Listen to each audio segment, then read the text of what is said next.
About a month ago, I covered a situation around a massive YouTuber named Kwebbelkop. If you don't know who that is, probably just sounds like Rick and Morty gibberish to you. I'll give you a brief rundown. He was once a beloved YouTube Let's Player. His content mainly was geared towards a younger audience. He'd have videos like first to poop in Grand Theft Auto, gets a diamond sword, you know, that kind of thing.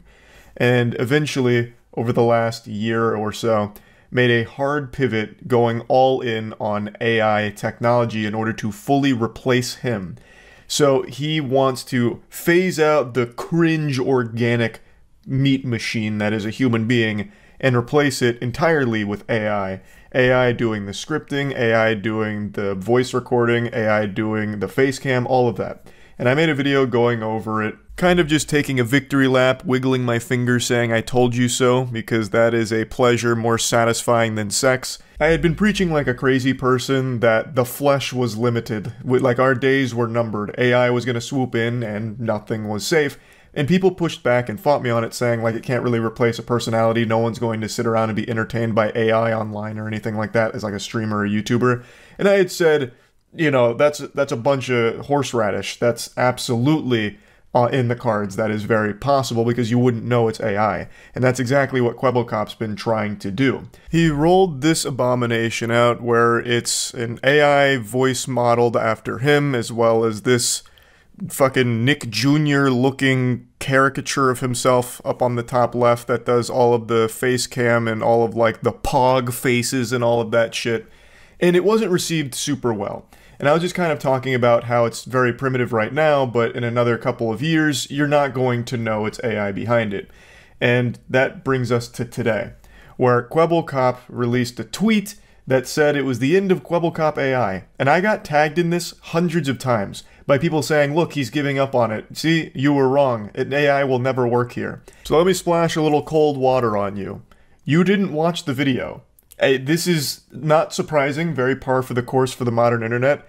It was clickbait. He played you like a fiddle, you bunch of fools. If you had just turned on that video underneath the caption, you would have seen that he is not quitting AI, he is actually rolling out an improved version of it.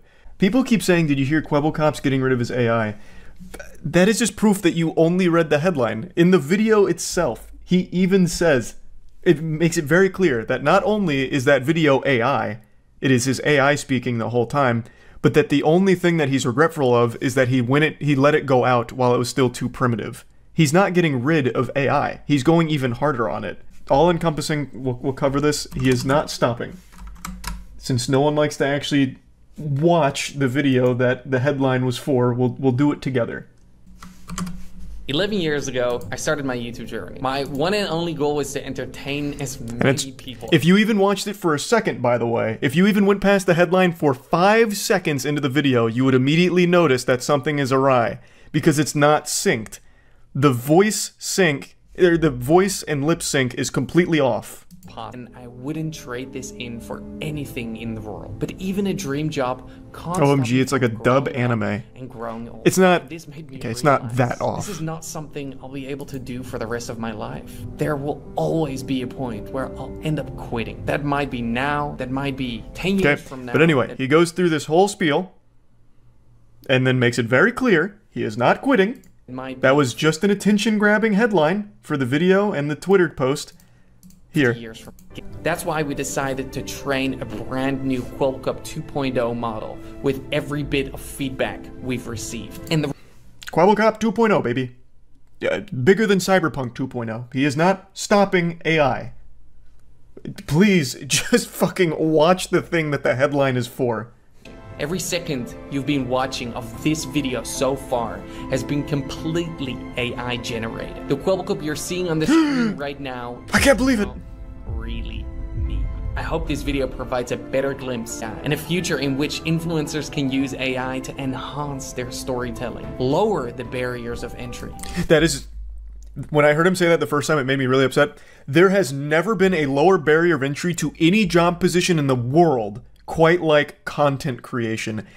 Anybody, pretty much, even if you don't have a computer, can start firing up content creation thanks to built-in content creation tools on like a console. There has never been something with a lower barrier of entry. Completely talentless, completely effortless. You can do it right now. It's all at your fingertips. There is no benefit to using AI as some kind of lower barrier of entry. In fact, it's only a higher one because you have to pay Quebblecop for it. That's baloney. That's fucking dirty barnacles. Regardless of any disability they may have. So please consider subscribing and enjoy the story the real Quebblecop wants to tell. The story of Quebblecop AI. Thank you. Huge. So please, just watch the thing that the headline is for. So many people think that he's actually getting rid of AI. He is not. This was all announcing Quebblecop 2.0. He is only going harder. Your stance on AI is cap? What? What stance on AI? That YouTubers using it are just to make it even easier to pump out content forever? AI is not an enhancement tool for a YouTuber. Or, sorry, a content enhancing tool for a YouTuber. It's a more minimal effort tool. Just have AI do it for you. Then you don't even have to be there. There is no benefit to YouTubers using AI for their content. At least, okay, I can see a use case for certain branches. For example, he did mention something that is true. It would be helpful for anyone with like a disability. That is a legitimate use for using AI tools. But for like a goofball Let's Player, there is no benefit to just having all of the footage be recorded by someone that's not you, and all of the audio recording and the face cam and all of that be recorded by AI. It's just more laziness is all. Just makes it even more mindless. Another thing the chat and I discussed last night in regards to this situation is what about AI tools? So not so much like a deep fake or voice model after a person, so AI pretending to be a human or deceiving people into thinking that it's a human being behind the content, but tools that are AI powered, such as real-time translating into other languages. So taking a video or any piece of content and in real time translating it into other languages. And I actually thought that was a pretty strong and interesting use for AI, as opposed to what Quebblecop keeps pitching. Some of his tweets indicate that he wants to sell this as a service that kind of just does everything for you, so you can just kick back and allow the AI to do all of the video production with very minimal input from the channel owner. You just sit back and let it just squeeze on the titties of the YouTube algorithm by flooding it with AI content. Not too dissimilar from back in the Finger Family era, if many of you remember the Dark Ages, God rest your soul. Basically, the Finger Family rabbit hole was a bunch of videos that were pretty much AI generated, I think they actually were at the time, where it would take a song, such as, you know, 5 little Indiana Jones jumping on the bed, one fell off and bumped his head. It would take that song, and it'd have like a very short animation with it that looped fucking endlessly. It was like worse than purgatory. Going to hell would have actually been more pleasant than watching the Finger Family content. And it would take that video and song and change one word in it every time. That was just another popular character.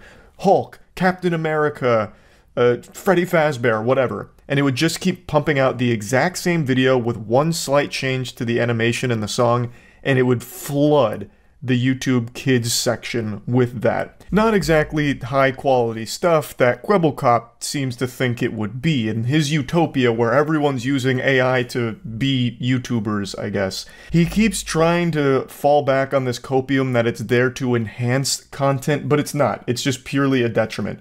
No one is clicking on a Quebblecop video hoping to find a robot impersonating him. They're there to watch him play Minecraft or whatever, not someone deceive them. Right now, the only reason people ever click on a Quebblecop AI video is because they don't know that it's AI that they're going to be watching. It's there deceiving people. It's not there because people are like, man, this is really enhancing the storytelling that Quebblecop wants to tell. Which is such a goofy thing for him to keep spitting out. What story are you telling here, Quebblecop? The story of how Scrooge McDuck found a way to make even more money off minimal effort with AI tools? You're not telling a story.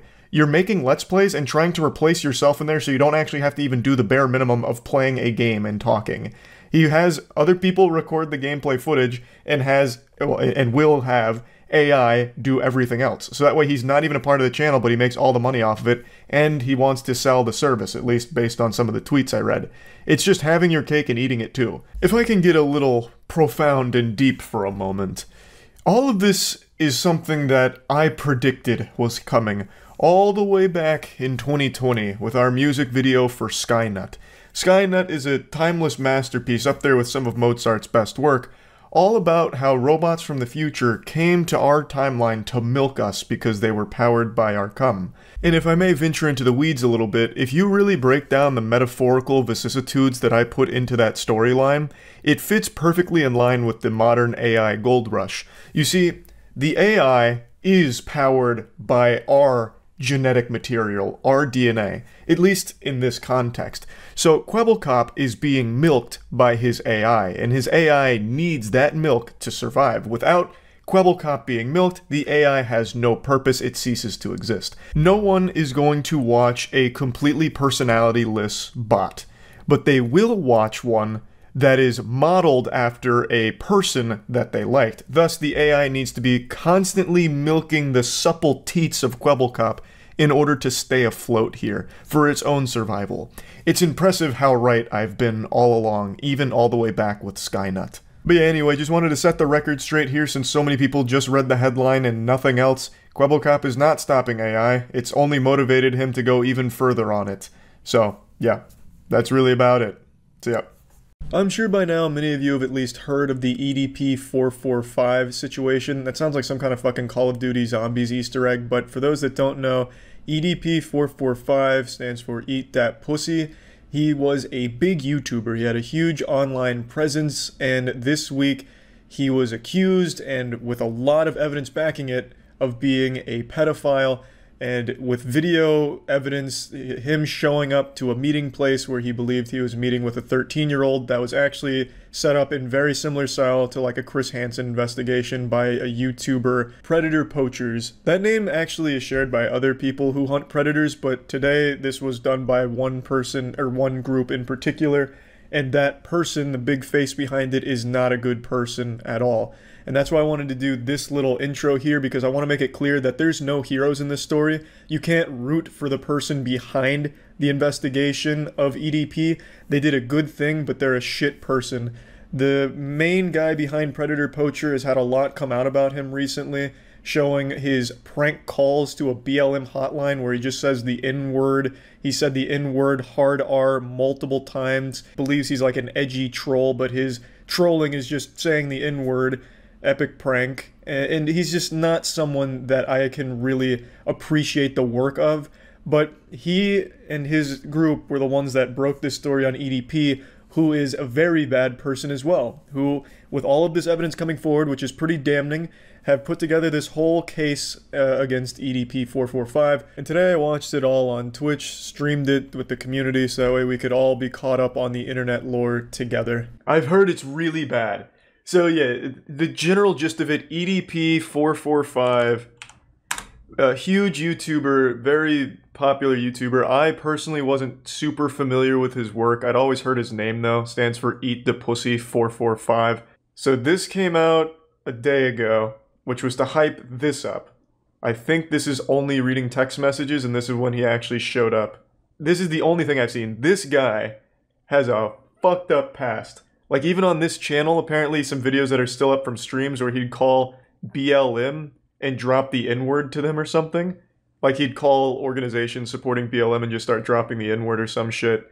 Like, this guy is not a good guy. So, everybody go subscribe right now. Go subscribe. And if you want to see the full chat messages...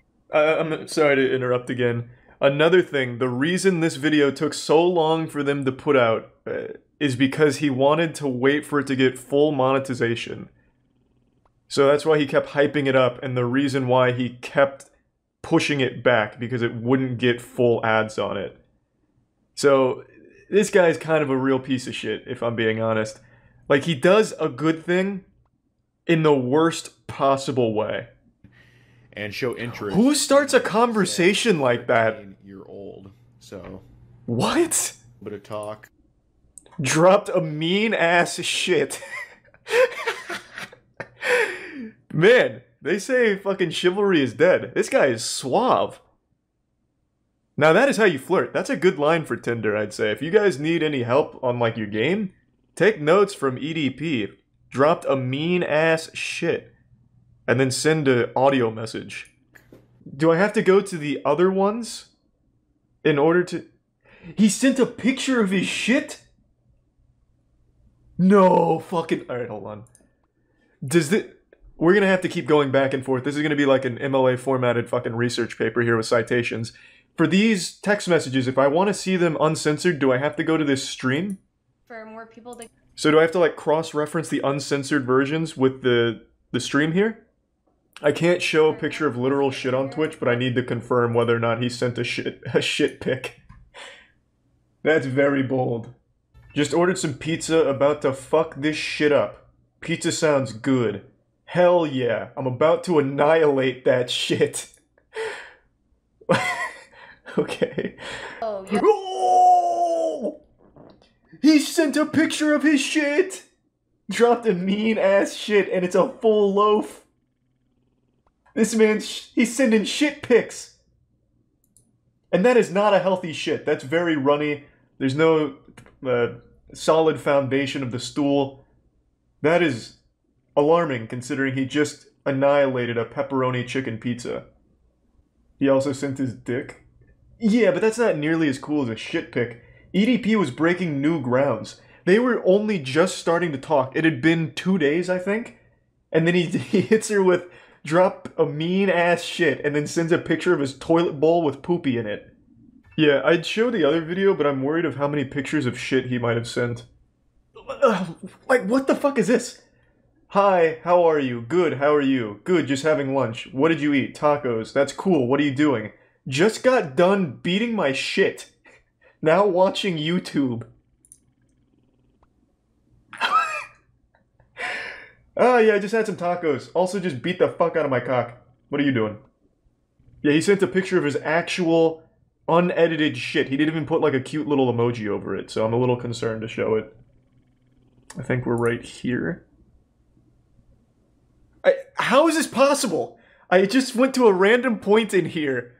How is the bathroom trip going? Going great. I'm fucking this bitch up. What the fuck? Are you sure he only sends one shit pic? Like, it seems like that's all they talked about, was him shitting. I went a little too far. I skipped ahead in the lore. I was at 14 minutes, not 20. But I accidentally spoiled chapter 2 here, it seems.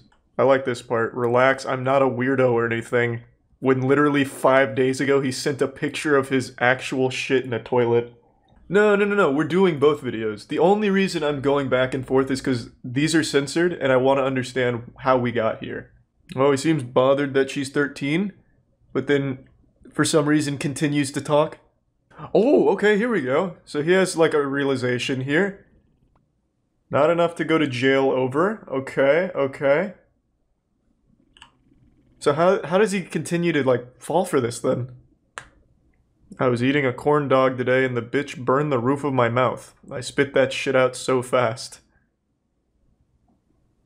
Alright. Just a little PSA, don't take pictures like this. These kind of pics just never really work. It's just kind of a weird pic. Make sure you get some good flattering angles. You don't need to put like a ton of thought into it, but just enough to know where it doesn't look like you're crawling under someone's bed. Where are you ticklish? On my back and stomach. If you ever want something from me, and you want it, the easiest way would be to tickle me. Okay. I hope you don't tickle me, that's my weakness. If EDP was a boss battle, tickling would be his weak spot. That'd be your DPS phase. One of these days, I'm gonna surprise you, put my hands over your eyes and be like, guess who? That's like the worst surprise ever. That'd be like the last way I'd want to be introduced to somebody. Ugh, this is so fucking weird. Want your first kiss to be enjoyable. This really does remind me of To Catch a Predator, like the chat logs that they'd show. So he was like super into nibbling on her ear and being tickled and shit.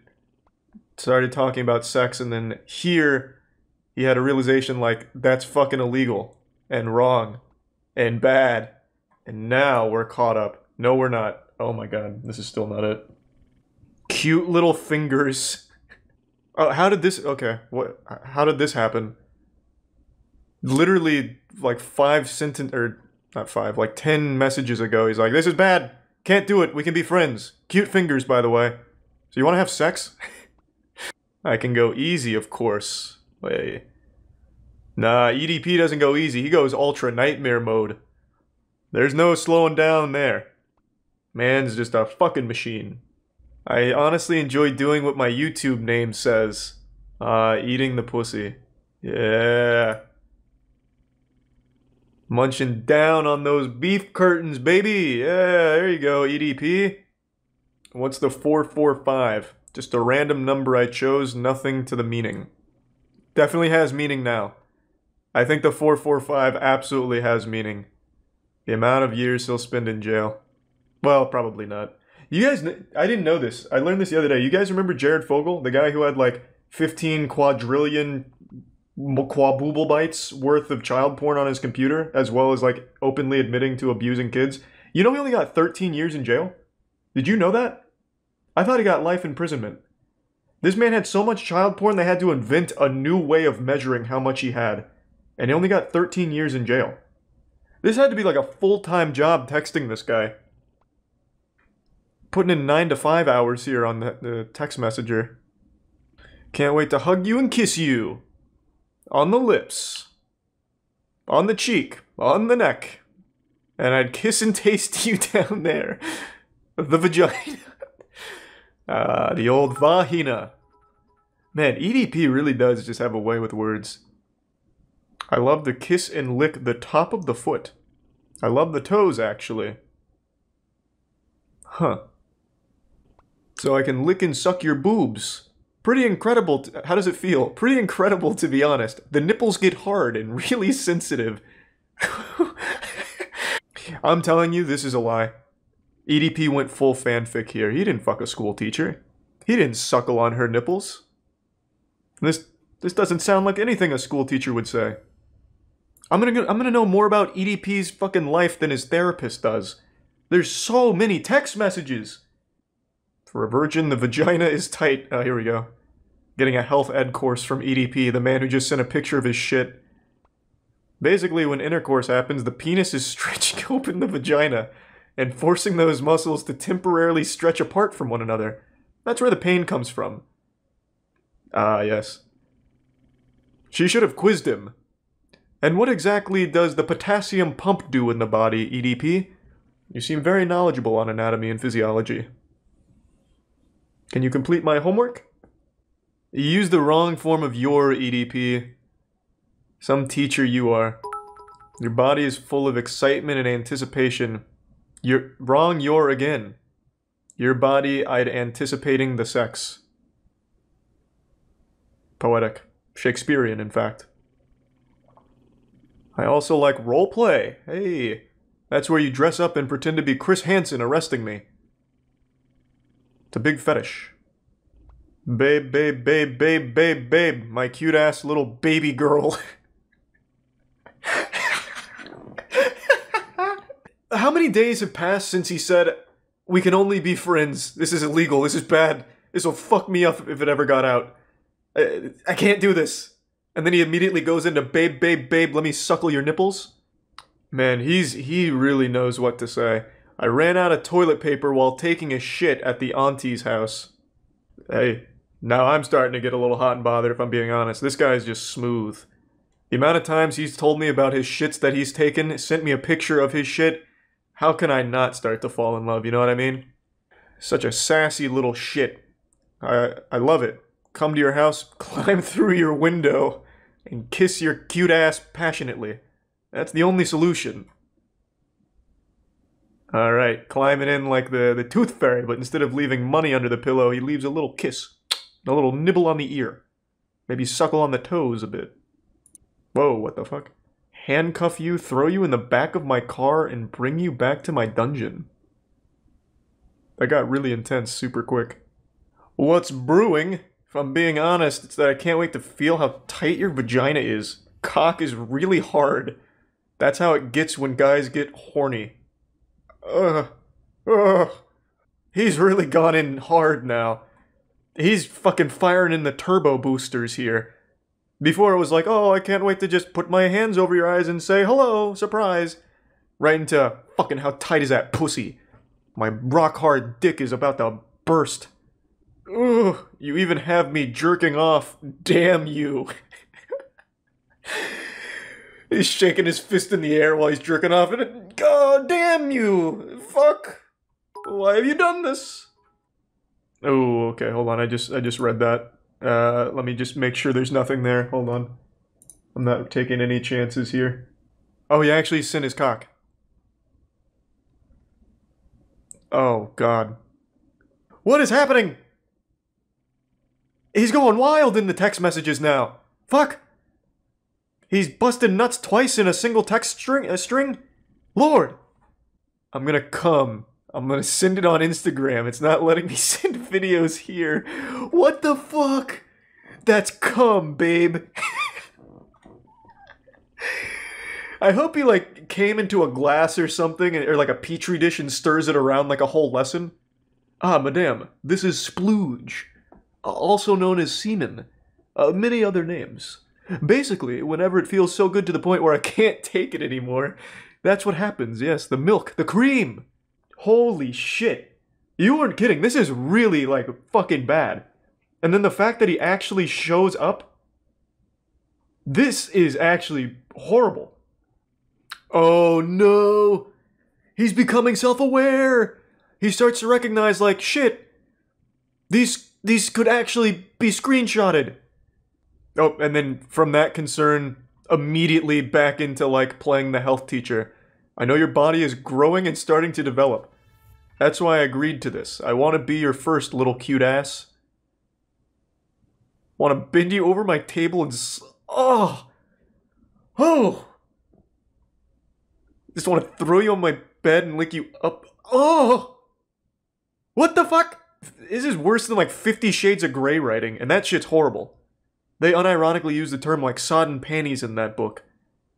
What do you think about that? I like that conclusion, as if you just dropped the mic. Yes, I want to fuck your fucking butthole. I want to butt fuck your pussy. So what do you think?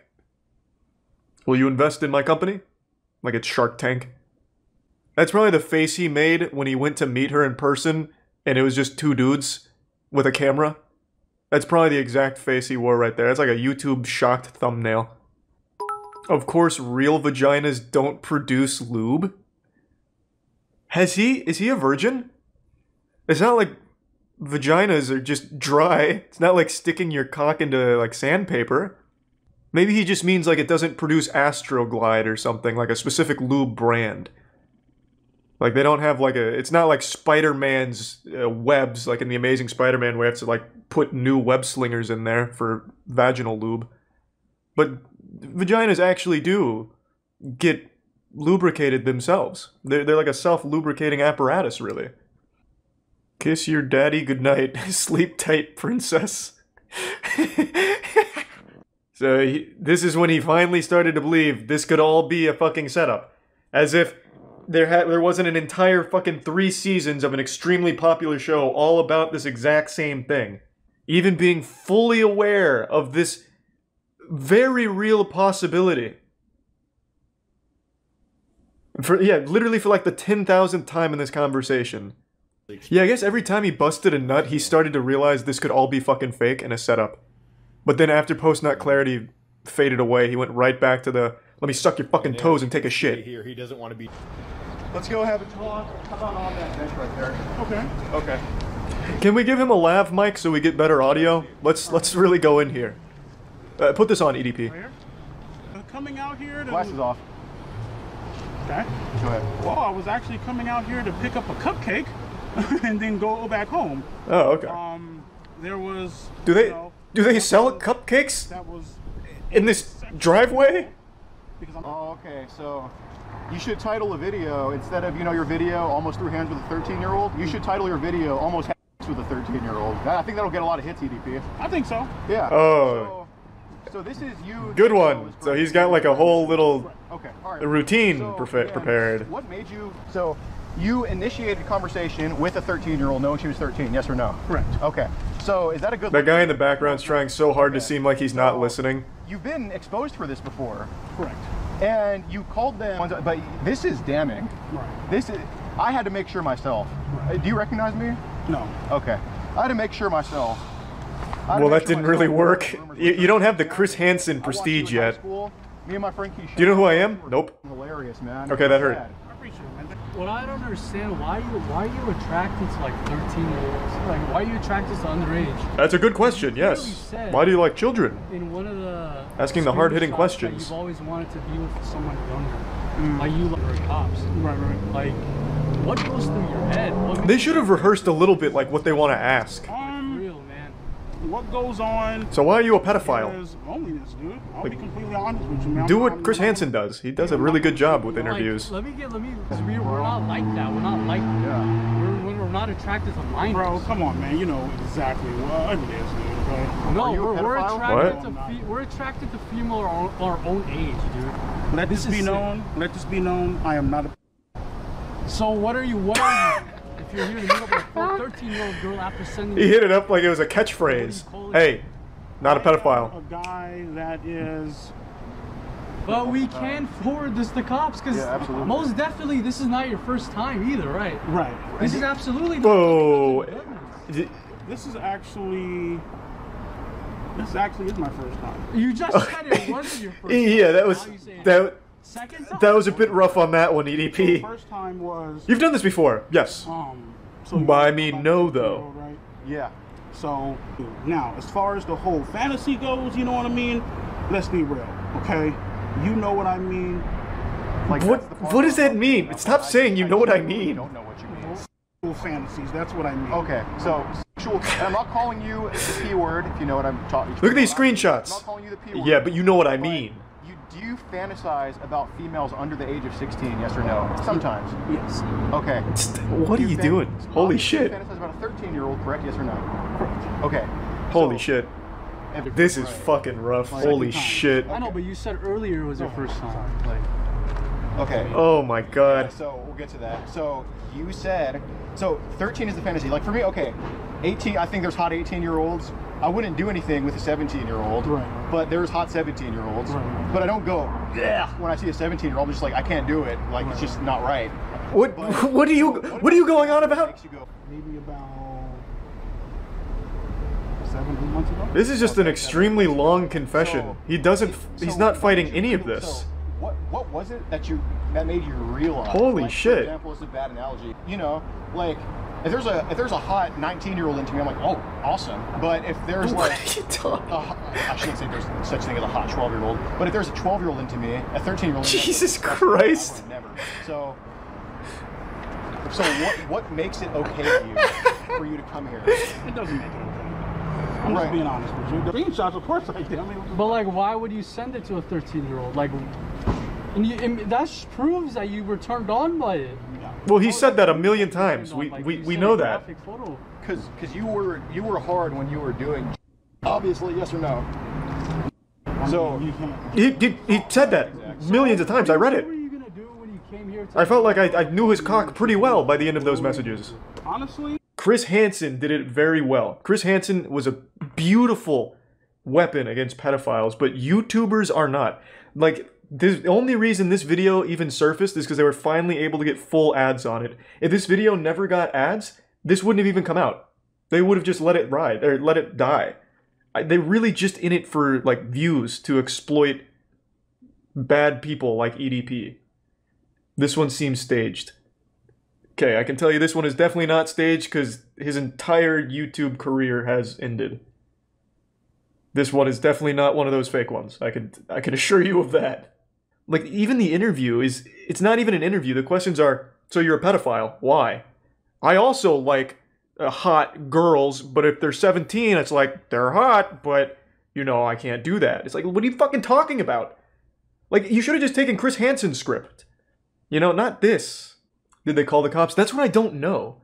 Like, I don't know if they even get law enforcement involved. If you take their word for it, they do, but I don't know. I don't know enough about them, so I couldn't tell you yes or no. I would hope so. Like, if they went through all this effort, did a full investigation, and didn't give it to authorities, they should also be at some level responsible for, like, endangering minors to allow someone like that to continue doing their shit. So I would think that it would go to law enforcement at some point. Okay. But this isn't the first minor you've talked to before, correct? Right.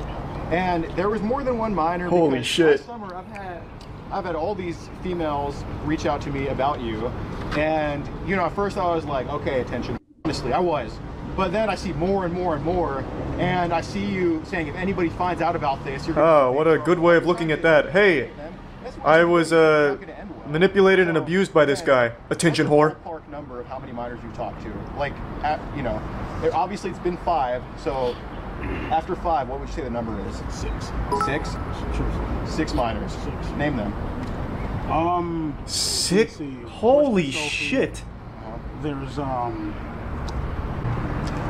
was her name? Is he just making this up? Because he's like No. actively making everything worse. I feel like he's just making up names.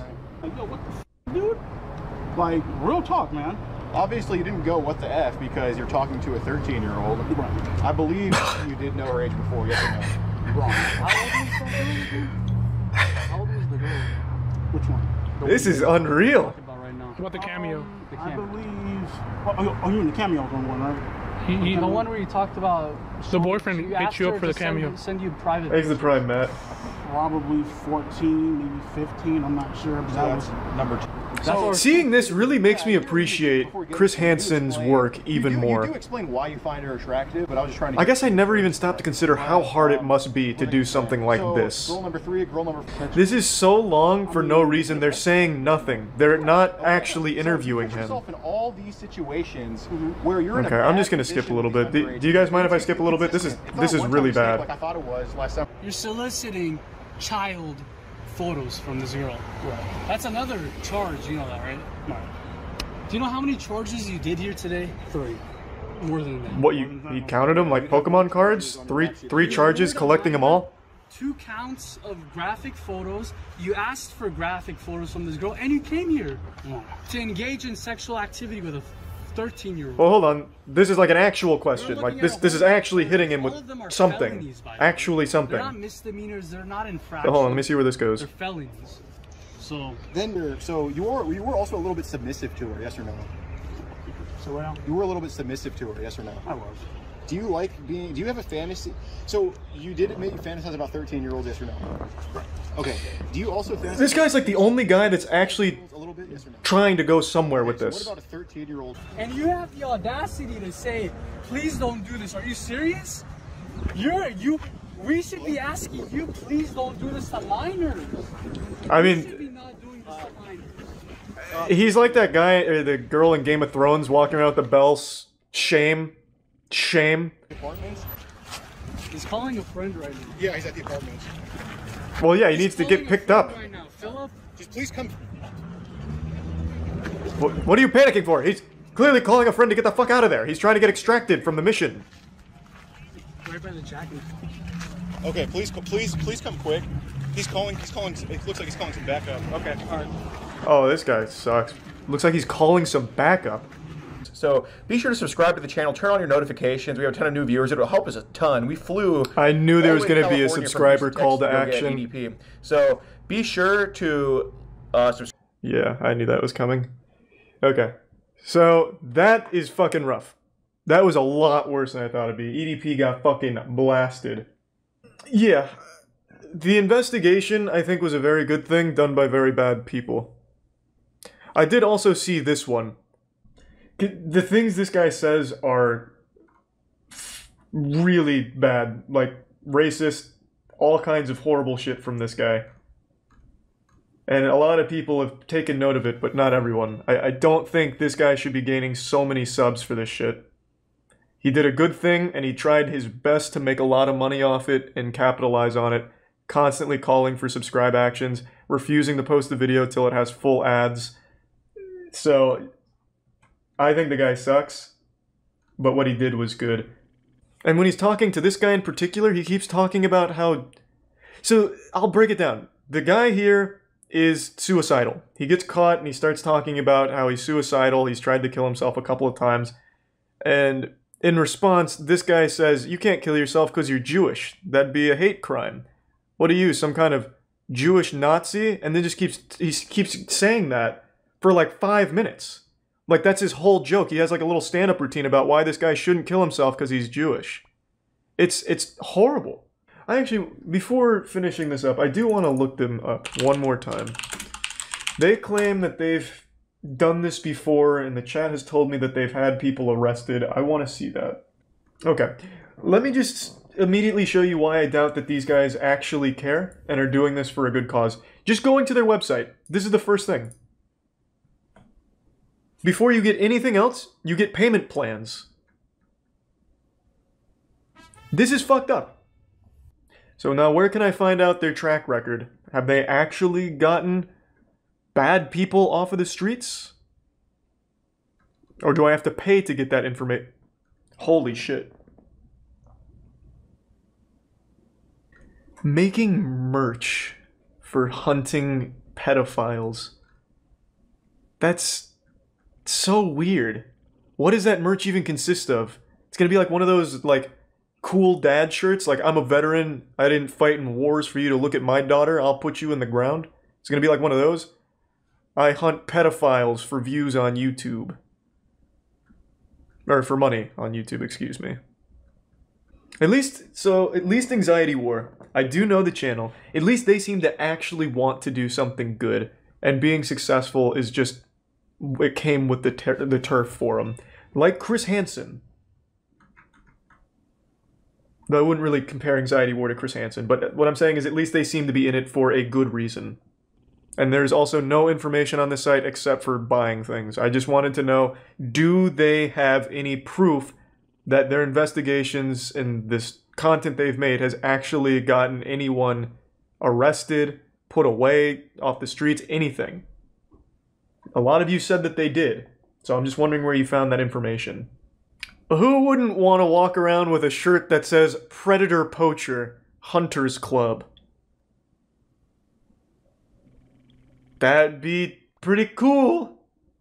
Ah, so the first thing that comes up when I look this up, vigilante investigation creates issues for prosecuting cases. Talking about the predator poachers.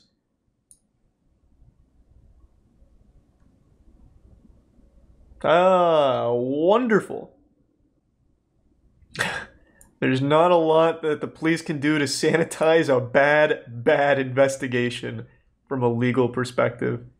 So they actively made it difficult to prosecute a pedophile. They're doing the opposite of helping. Yes, here's the main difference. Something I talk about.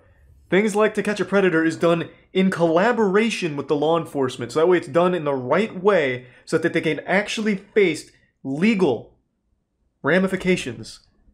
Okay, so here's a positive one. I don't know if this is the same group because the guy behind it asked to be uncredited and unnamed, which does not sound like the Predator Poacher guy at all. But a vigilante predator hunter got 2 people arrested, and one of the charges stuck. I don't think this is the same group though because the guy explicitly asked to not be named, whereas this guy wants all of the limelight possible for as much money as possible. So I don't even know if that's the same guy. But if it is, something has really changed along the way. That was in March of last year. Yeah, the benefit here is, as opposed to the other ones, EDP was a public figure that was preying on children. So even if he doesn't get any legal charges, which I think the evidence is there that should work, even if he doesn't, he's now lost the platform where he was preying on kids. So that in and of itself is a good thing. I would normally agree with that, Nobud, but the thing is he was using his public platform to prey on people. So he should be publicly shown in this light, so that way people can avoid him.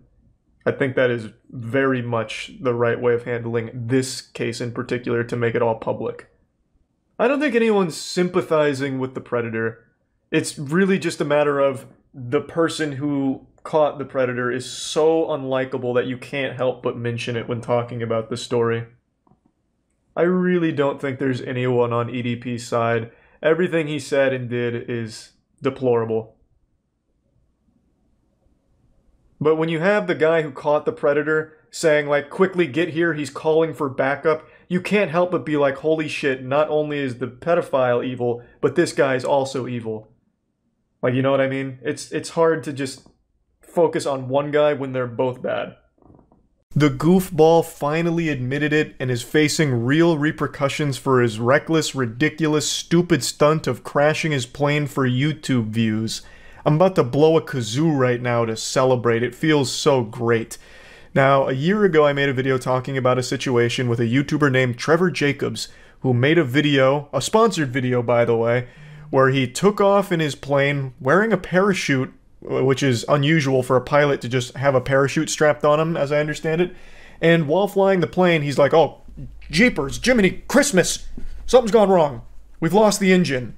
And he has like 9 different GoPros set up, and then he just bails out of the plane like he had just accidentally pressed triangle in GTA. He just ejects from the plane and parachutes out, with his selfie stick, of course, making sure to get all of the right angles. And then the plane just, unpiloted, free flies around and then eventually crashes into a mountain. Now, the reason I put an emphasis on the sponsored part of this video is because that played a role in his motivation to crash this plane for views. He said it was part of the sponsorship deal, so I imagine he wanted that shit to bang. So in his deranged little mind, he cooked up this unhinged idea of crashing his plane on purpose and parachuting out. Now, it's extremely dangerous, obviously, because he had no control over where that plane was going to crash. You know, it's not like he's the weather master. He wasn't on the ground doing some kind of fucking sacred wind dance or air bending to make sure the plane crashed into a mountain with nobody around. And even then, there could have been a hiker on the mountain or anything like that. But also, there's a town nearby where it crashed, so what very well could have happened is the plane could have just kept going, gliding, and then eventually being like a fucking terrorist attack on that town, with the plane crashing through a business or a house or something. Just from top to bottom, the absolute dumbest fucking idea a pilot could ever have. And everyone immediately knew that something was fishy here. Everyone immediately pinned exactly what happened, that this was a planned viral stunt. Because in the video, you know, when shit's hitting the fan, he's like, ah, zoinks! It's all going awry. He made no attempt to fix anything, correct anything. His first instinct was to jump out of the plane with a selfie stick filming him and the plane behind him, and then parachuting to the ground. And also, everyone immediately called out how fucking weird it was that he was flying with a parachute strapped to him already to begin with. That's not normal. That's not something most pilots do. So all of the red flags were immediately being tripped. Everyone was sounding the alarm that this was a planned ejection and viral stunt to crash the plane for the sponsor deal. And now the Johnny Sins of pilots is fully admitting it. He's just taken all the egg on his face. He is squealing. He's currently pleading guilty to the obstruction of a federal investigation by cleaning up the site of the crash. This is in reference to Jacob going out of his way to make sure that he gets the wreckage and destroyed it himself, which you obviously can't fucking do, especially with a high-profile maneuver like this, fucking crashing a plane. So it just goes over the situation here. So he's in a plea agreement, and he said that he filmed the video as part of a product sponsorship deal, and he's looking at a potential 20 years in the slammer for it, which it sounds about par for the course. Honestly, it's just lucky no one fucking died doing this. Again, he had no control over where that plane was going to crash. This could have been an unbelievable disaster, even more so than it already was.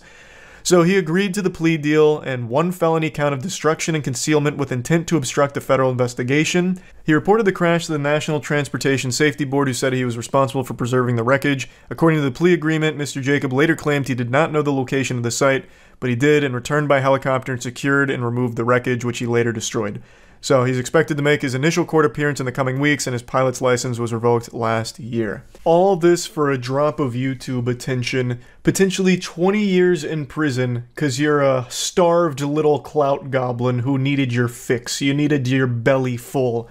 This has to be one of the most degenerate, terminally online ideas I've ever seen cooked up by somebody, to not only reach a position in your life where you're like, I'm gonna crash my expensive plane for views on my YouTube channel, but then to go through with it and then try and cover up all the evidence. I don't know how anywhere along the way he didn't stop and think, wow, this is gonna fuck me. Because I can't even imagine a world where he would have got away with this. There was no set of circumstances where he would have somehow gotten through all of this without a problem. Everyone knew immediately that this was a planned ejection from the start. Nothing about it looked authentic or genuine. It was all so fucking cringe. Because even when he lands, after the parachuting, because he ejects from the plane, like, immediately. He, like, the second he sees, like, a fly hits the windshield, he's like, oh shit, I'm out. And then he just dives out there. And then the rest of the video is spent with him hiking and giving, like, motivational and inspirational speeches like, man, this is all part of God's plan. The Lord put that parachute on my back today. I woke up and while brushing my teeth, I had a feeling, a tingle in my tummy that told me, wear a parachute today, Trevor. And I listened to that little tingler in my stomach and it saved my life. Sometimes you just get a premonition, you gotta follow through with it, everyone. Sometimes there's a divine plan for you, and that plan for me today was to wear this parachute to save myself from a catastrophic accident. God damn it. Golly gee. And then he hikes over to the wreckage, and then he's like, oh God, look at this. This is terrible. I can't believe this happened. Why? Where did it all go wrong? It's a horrible video. He's a horrible actor. The whole plan was beyond ridiculous. It's just crazy. It's craziness. Jacob also admitted in his plea agreement that he intended to make money through the video. Fucking obviously, that was clearly the main motivator here, that internet clout and ad revenue from the video. He also admitted to lying to federal investigators after submitting an aircraft accident incident report and falsely claimed the plane fully lost power roughly half an hour after takeoff, the news release said. Also, it's pretty clear to everyone watching the video, the plane doesn't exactly just lose power out of nowhere. Everything that happens in the plane in the video actually just seems like a Disney ride. Like, it is just very fucking silly. It seems like that kind of shit that you have is like the pre-ride entertainment when you're waiting in line at Disney. It's embarrassing. And it's so poorly acted that it immediately tipped off people as stupid as me who have no clue about aircraft or anything aviation related. And I was like, yeah, this had to be fake. All of it was so clearly a stunt, a viral play for that ad revenue and that sponsorship bucks. Jacob also lied to a Federal Aviation Administration safety inspector when he said the airplane's engine had quit, and because he could not identify any safe landing options, he had to parachute out of the plane. And again, if you watch the video, he doesn't look for any safe landing options. He doesn't look anywhere except for where his selfie stick was. The closest thing that even comes to a panic is him trying to locate his selfie stick so he can make sure to get good footage.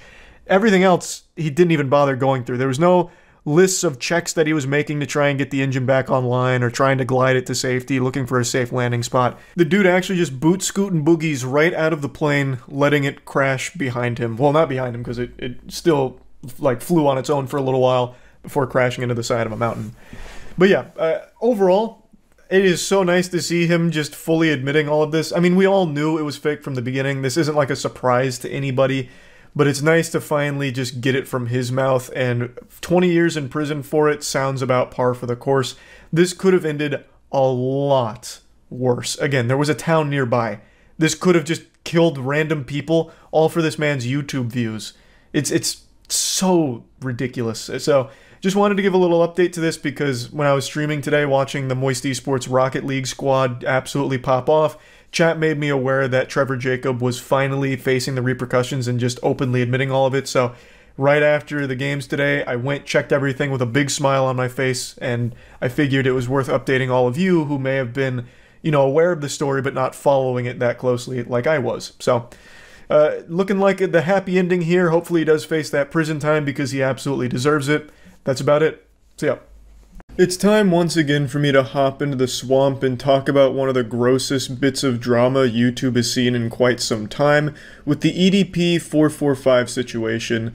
Last week I made a whole video going over everything, no stone left unturned. I was putting my cock into every briefcase full of information I could find, and now today, only a week later, a lot more has happened, and there's a lot of things that I'd like to follow up on and kind of update, because I streamed all of this, and if you missed the stream, you fucked up, big mistake, you're missing out. And so when I did that, it was still like a developing story, and now we're reaching like the conclusion here, the end of the manga. So I just wanted to go over this because it is a crazy story. The EDP445 situation is like going to a water park, but all of the water has been exchanged for sewage instead. It's fucking gross and yucky, but it's also kind of a wild ride. Before I get into it though, there's something I want to mention. It's unrelated to all this. Today I'm doing a big charity stream for a charity I'm very passionate about called Cure Rare Disease. It's going to be a massive art stream, so if you want to see more masterpieces like this being made for charity, please tune in. It's at twitch.tv/moistcritical. It'll be going on when this video goes up and will be happening for most of the night, so please feel free to stop by. The link's in the description. I'll just hit you real quick with a brief plot summary here. EDP445 was a massive YouTuber who got Chris Hansened by another group online called Predator Poachers. They pretended to be a 13-year-old girl who hit up EDP, and then the conversation got all sexual, and eventually they got him to try and meet with a 13-year-old girl, and that's when they really caught him in 4K. And there's a lot more to it, obviously. Like, there's even an entire saga here in the anime where EDP sent pictures of his actual shit in a toilet bowl. He sent pictures of that to the 13-year-old girl. Not that that's like super crucial in the story or anything. Like, you know, the FBI is not going to see those shit pictures and be like, well, we fucking got him now. You know, we weren't going to press charges till we saw this awful loaf of shit in the toilet. But it's something that I find to just be so weird and wacky that I can't help but mention it every time I hear or talk about the EDP story. Because I've never even heard of someone like sending shit pics. He also does send dick pics too. He plays by the meta, but the shit pics was truly something innovative. But anyway, that's basically just the story. YouTuber gets Chris Hansen and gets caught as a pedophile in a sting operation here by the Predator Poachers. And in most cases, you would expect the person behind this to be someone good looking to do something great for the community, like they did a great act catching a bad person. So you would expect most people would be patting them on the back, you know, patting them on the ass, telling them good game. But you can't really do that for the guy behind Predator Poachers. His name is Alex. And since this big bust, a lot has come out about Alex. It's a lot of awful fucking shit. Half of it I can't even begin to show on YouTube because it is really deplorable stuff. Basically what happened is the Spider-Man meme where both Spider-Men are pointing at each other, but in real life. It was like a cliche scene from an action movie right before the villain dies. He's like, I'm taking you with me. That's what happened. So they bust EDP, but then Alex gets busted as well. Tons of clips surfaced from Alex where he was being extremely racist, dropping the N-word, hard R, homophobia. He was being really creepy to a decoy, asking them to do stuff for him, claiming it was a predator asking. It was really unsettling, disturbing, gross shit. He'd also make jokes about having children in his basement that he fucks. Like, he was a weird, gross fucking guy. And since all of this came out and the story blew up, EDP445 has been banned off YouTube, and Chet Goldstein has been banned off YouTube. Chet Goldstein was the channel that Alex would use from Predator Poachers for all of the content, and it's unclear whether or not he was banned for all the racism that was on the channel, or really what he was banned for. If I had to spitball a guess, it would probably be all of the fucking racist shit that came out, and a lot of it was on the Chet Goldstein channel. That would be my guess. But I know when I mentioned this during the initial video, a lot of people were mad at me for saying just because the guy behind it's a bad guy doesn't discredit the investigation or the work. And I never said it did. You're just actual stupid brain to think that because this guy is bad, I am now all of a sudden defending EDP. Nobody's doing that. EDP's bad, and so are the people behind it. It was a good thing done by shitty people. It happens. You can still point out the shitty people while still acknowledging the good thing. I don't know why all of a sudden that was controversial to say. And it's still controversial. Like when people point out how awful of a person Chet Goldstein was, people often get met with angry comments saying, who cares? Doesn't matter. Being racist isn't as bad as being a pedophile. But I mean, they're both bad, so you can still point them out as bad. Like, you're just fucking dumb. Anyway, let me show you some of the clips, because people were also downplaying the severity of how awful this Chet Goldstein Alex guy was. So let me just show you a little bit. Highly censored, though, because this kind of shit is awful. Dude, you can't say fucking live stream. It's bad. Dude, then we're gonna get offended and report us. Oh, you're right. What the fuck is wrong with you? This guy just said racist creep. Where are you, black? Yeah. It's probably a fucking angry n or something. Oh, you're right. I don't want to eat anything right now. What the fuck, racist for real? have a 3-year-old in my basement that's like lacking vitamin D. I provide her with plenty of D, just not the vitamin part. Oh no, that's not good either. Oh really? Not if it's a child. Well, I was tired of being a virgin, so what the fuck? Wow. Yeah.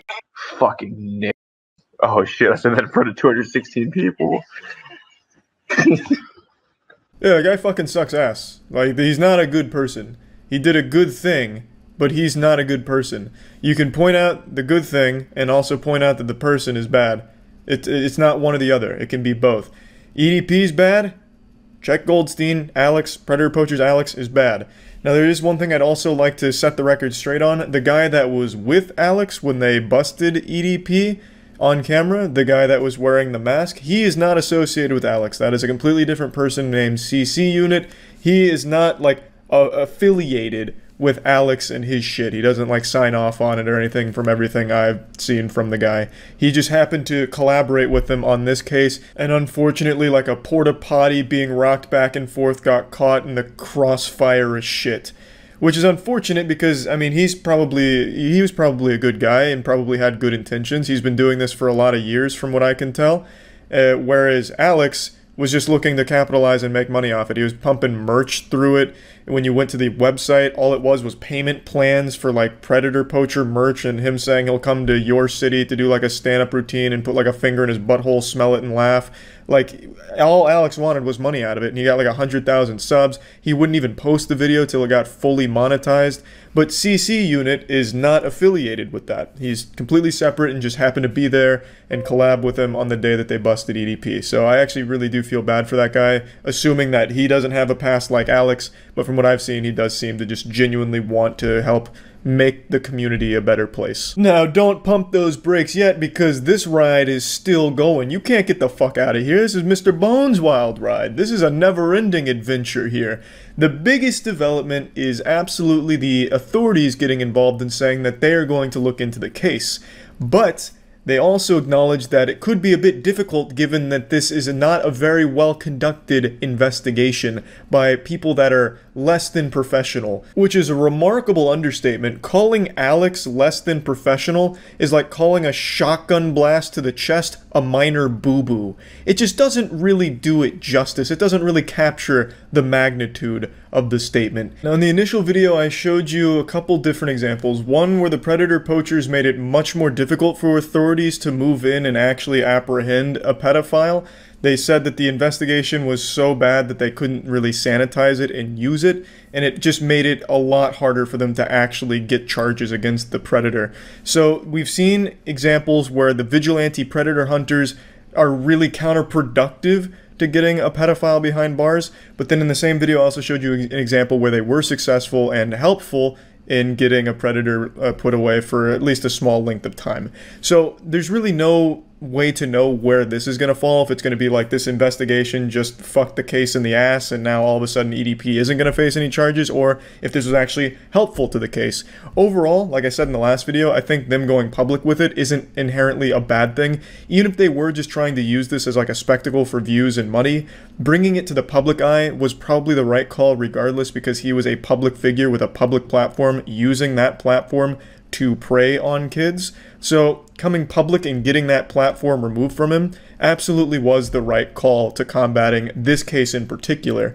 But whether or not that's going to make it harder for authorities to actually put him in jail is what we're going to have to wait to find out. All I know for sure is there are no heroes in this story, but there was a good act done by a bad person.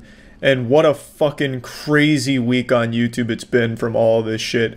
Actually, probably one of the like wildest things I've seen on the platform. And yeah, I just wanted to do a little follow-up to it. I don't know if we'll hear any more about EDP and all this, because I imagine from this point forward it's going to be between him and the authorities. So it probably won't be any more like public drama stuff on EDP, but who knows.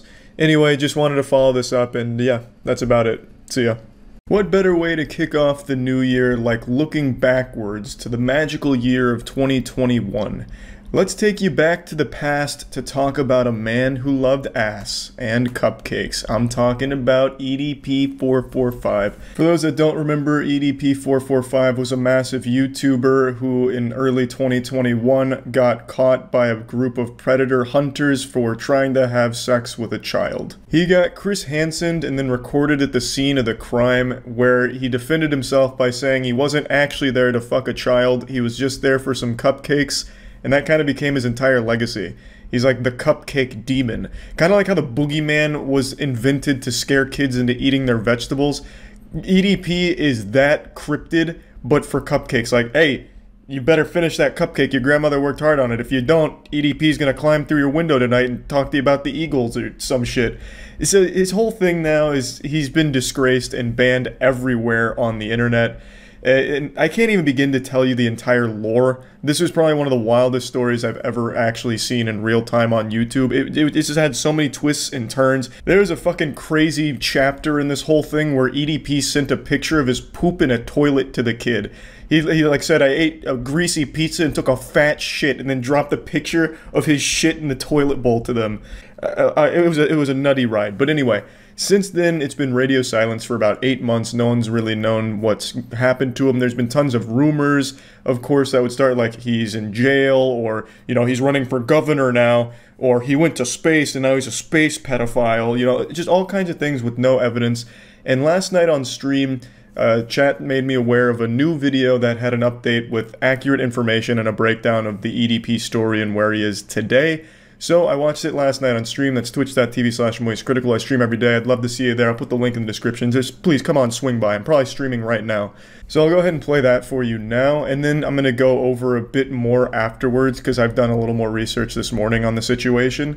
But just be aware that in the clips here, last night was New Year's, so there's a lot of fireworks going off in the background, so that's that banging that you keep hearing. Chat kept thinking I was kicking my desk, which confuses me because it's not like my desk is made out of nitroglycerin. It's not going to make like that kind of massive bang. So yeah, just a quick heads up there. The EDP445 video we're watching comes from YouTuber SunnyV2, who did a great job of researching the topic and getting all of the information out there. Okay, let's check on the EDP situation. Apparently he got arrested and went to jail, but this would be the first I've heard of that. So, let's see. EDP445 has been fired from 3 different jobs over the last couple of weeks as a result of people exposing his employment to TikTok. He's a— What? Wait, really? Hold on, I didn't get a chance to read that Reddit thread. Did he actually try... Did he actually try and work at Chuck E. Cheese? There's no chance. Again, for those that don't know, EDP was the YouTuber who got exposed for being a pedophile or whatever, talking to kids and shit. He's most known for like the fist bump he tried to get from the predator catchers, as well as saying he was just there for a cupcake, even though there's like tons and tons of DMs of him confirming he was going to go there to try and fuck a kid. And then apparently now he's been fired 3 times, and one of the places was Chuck E. Cheese. I genuinely don't believe that. From a few different properties, and he's now living out of a suitcase in a couple of unconventional crappy locations. He had like 3 million subs. How is he out of money? Update in the EDP445 tragedy is that did he give it all to a 13-year-old or something? One of his former YouTube 445 was caught in 4K on his way to pick up a cupcake. The topic was covered by almost everyone in the commentary community. I'm sure by now many of you— Hey, let's go! EDP445 situation. Creators who supported him in the past, such as Some Ordinary Gamers, would Let's go! We did that on stream. Needs to be arrested immediately. That was a wild stream. Why has EDP been dropping hard? Because EDP is an individual that actually got Chris Hansened. And after it was revealed of his banning, EDP was exactly 30 years old. I like how it's being called the cupcake event. When he was 19 years old. So the 179 million views deleted in the process meant that his entire portfolio of work completed in his 20s, 10 plus years worth of labor, was wiped out quite literally overnight. One mistake was all it took for YouTube to decide that EDP445— It wasn't one mistake though, right? As he mentioned, there was a history of mistakes, but this was the biggest. Charlie from 24 Hours in the Future, I decided to look into the other cases because As mentioned in the video, there was a lot of previous allegations, even before this one, of EDP engaging with minors in inappropriate manner. So I looked into all of those, and for about a full year, a lot of evidence was surfacing that EDP kept flirting with and trying to hook up with underage fans. But somehow, for all of 2020, it all kind of flew under the radar and wasn't made a big deal. And it's not because he did a good job of defending himself. Like, his defense wasn't bulletproof or anything. He's no Saul Goodman. When it was brought to light a few times during live streams, all he said was, a bunch of no-life, no-pussy-getting motherfuckers kept pretending to be girls and my dumb ass fell for it. And that's it. Like, that's how he brushed it off. He basically just confirmed, like, yep, I've been talking to people I believed were underage girls. And then that was it. That's where it stopped. So I'm surprised it wasn't a bigger deal before this investigation, but this was definitely the most thorough with the most evidence and actually going there in person and catching him in 4K. But I'm just shocked that it took this long with all of these allegations out there. So, as mentioned in the video, it was not just this one mistake. He had an entire history of doing this kind of shit. Account was deleted, another income stream had gone up in smoke. EDP445 then attempted to switch to Facebook. However, after gaining 6,000 followers... Yeah, so that was real? That was really his page? The same story over on Instagram. Someone told us... Well, not someone. A bunch of people told us he made a Facebook page after the cupcake event. And I didn't believe it, because when you went to the Facebook page, like, one of the only things there was, like... what was it again? It was... Oh, God damn it. We watched the video. It was some, like, really goofy video. I think it was even just talking about football or something, and then he casually mentioned he wasn't a pedophile while talking about football. He's like, yeah, the Eagles are going to go all the way this year, not a pedophile. Yeah, I just really have a whole lot of faith in the Eagles. Or they're going to fly. I thought for sure that was like a joke Facebook page, but I guess it's real? Yeah, no, that was after Cupcake event. So, on the EDP timeline, there's BC, which is before Cupcake, and then AC after Cupcake, and this was AC with the Facebook page. It really seemed fake, but I guess not. He planned on making his own website to which he would continue posting. That was real too? EDP445 announced over on Facebook that he will be making his grand return to the internet with his own website to return to his old video. Man, EDP445.com. It's coming soon. Been about like a week, maybe 2 No weeks fucking way. That was 445. Again.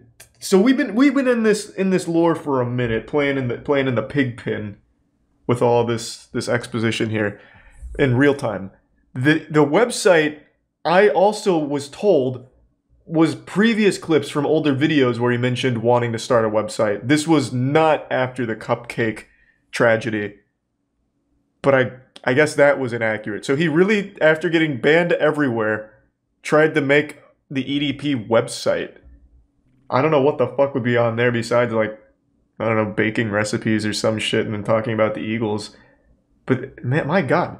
I guess all of that was real, and I was making fun of people who told me about it, saying, like, you're too gullible. No, I'm the idiot. Oh, yeah, I guess he could post shit pictures on his website, too, which is cool. Kind of like a new modern-day Rate My Poo, if anyone remembers that from the early internet. Rate My Poo was kind of lit. It was just this community project where a bunch of people would take pictures of their shit in a toilet bowl, and then you'd have a star system and give it a 1 out of 10. And then you'd get to the next piece of poop. It was pretty cool. That was big back in the Gears of War day. People would often, like, disguise the Rate My Poo link as something else and send it to people in the community to get them to rate shit pics. In spite of how much of a scumbag EDP445 truly was, you have to give him credit for sheer determination, because he then began to upload videos on another third-party website called Big TV, where his account would be met with the same fate. It was banned. What is he wrote, for some reason, my channel was deleted. I don't have a clue what's going on. I didn't violate any guideline. Can you please tell me what's going on? EDP. That just sounds like some kind of student server. Like a university project. From each and every 5's profile. Bro went from wanting cupcakes to driving for Lyft. And his position. Goddamn, man. Why? Like, even after all of this, he is still taking these pictures. This looks like a predator. Why? Just take a normal fucking picture. driving for Lyft. And his position as a driver would subsequently be removed by the company. The situation would promote Reddit discussion, with one post stating EDP as a Lyft driver, how the mighty have fallen, which received commenting to a very basic unconfirmed source. EDP also apparently applied at Chuck E. Cheese. Okay, so that is definitely a lie. Didn't seem to get the position. EDP445 no so that was definitely a fucking lie. Make money online or in. The strange part about this is that when you try and search the court register from the Reddit post by typing in his name, Bryant Moreland, it now states that there are no results found, possibly indicating that EDP445's name change has been successful and he's no longer. Oh my god. Moreland. As you can see, he could be anywhere now. Moreland Bryant, submit. No results. He could be anyone. The problem with this, as outlined by the EDP445 subreddit, imagine he just changed his name to like spot. This idiot Borland Myrant. He will be spotted everywhere no matter how constant harassment the property owner has been getting. Since then, EDP has been living out of a suitcase at various hotels. However, even then, his detractors have been going around trying to get him kicked out of wherever he happens. How are they finding him? Everyone in here. What? I will be more than happy to let them know. Thank you very much. It's like when Shia LaBeouf put a flag in the middle of bumblefuck nowhere, and people on 4chan found it using star constellations and airplane routes. They're finding EDP in his suitcase across the country. A global game of Where's Waldo. They're passing out flyers and shit. Oh my god. Less than a month ago, on the 3rd of December 2021, he'd uploaded a video titled, "Is EDP445 in Jail?" In this video, Felipe explained that while out having dinner, he'd get a call from a private number, stating that it was EDP445, who was being held at the Henderson, Nevada Detention Center. So the third time I picked up, I was like, hello? And it said, yes, because I was like, I was just curious to see, like, holy shit, like, he got arrested, like, wow, The issue is, the only evidence that he's able to provide is 4 no-caller ID calls on his iPhone, which isn't exactly rock-solid evidence to say the least, and Felipe's character is suspect at best. He only gets views when he talks about EDP445, and without EDP on the internet to defend himself, anyone can say anything. Additionally, if EDP did successfully change where Henderson is, Kern County, which is where Bakersfield is, and Manatee County, which is where Bradenton, Florida is, which said that he was connected to online, no Bryant Moreland is in any of those prisons. In the end, it doesn't really. That was pretty fucking interesting. Jesus. Yeah, I think there's a 0% chance he's in jail for what it's worth.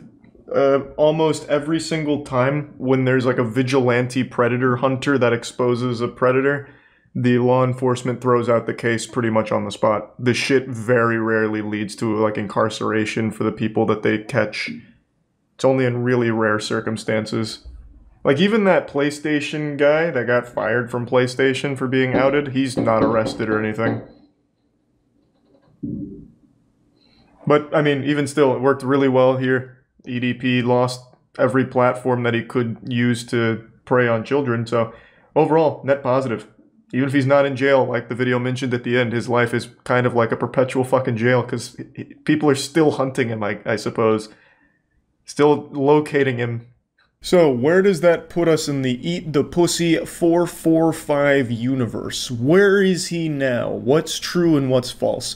From everything I've been able to gather online, what's true is he has not been able to hold a job because people keep making the companies aware of his past, so they let him go.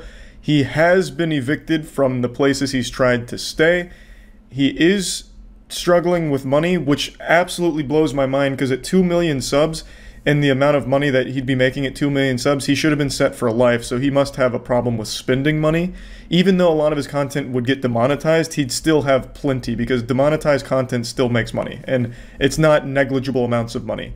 So those are all true. What is also true is he attempted to change his name, but what's unknown is whether or not that was successful. It seems like his name change has been successful, however, can't confirm nor deny that. And what also seems to be false is the claim that he's in jail. There's no real evidence to say that he's in jail. It just sounds made up, like the Tooth Fairy or some shit. The only source that says that is that YouTuber, and as mentioned in the video, he has incentive to like make EDP content and say things like that because it gets him views, so it's not the most reliable, and he didn't provide very good evidence or proof for it. It is also true he's been banned on every platform the internet has ever had, it seems. He's tried everywhere, so he's banned on like Facebook, Instagram, 3Speak, Cameo, fucking Any website you could possibly imagine he's banned from. Club Penguin, Wizard 101, Discord probably. I mean, God only knows. He's tried everywhere in order to try and get back on the internet, and it hasn't worked at all. Every platform immediately gets rid of him.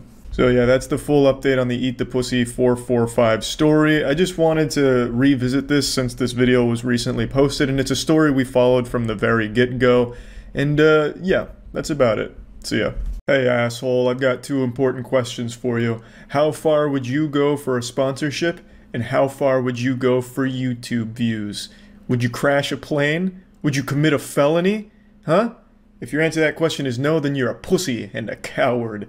Take it from my man Trevor, who recently possibly crashed his plane on purpose for the sake of a viral YouTube video, which was also a sponsorship deal.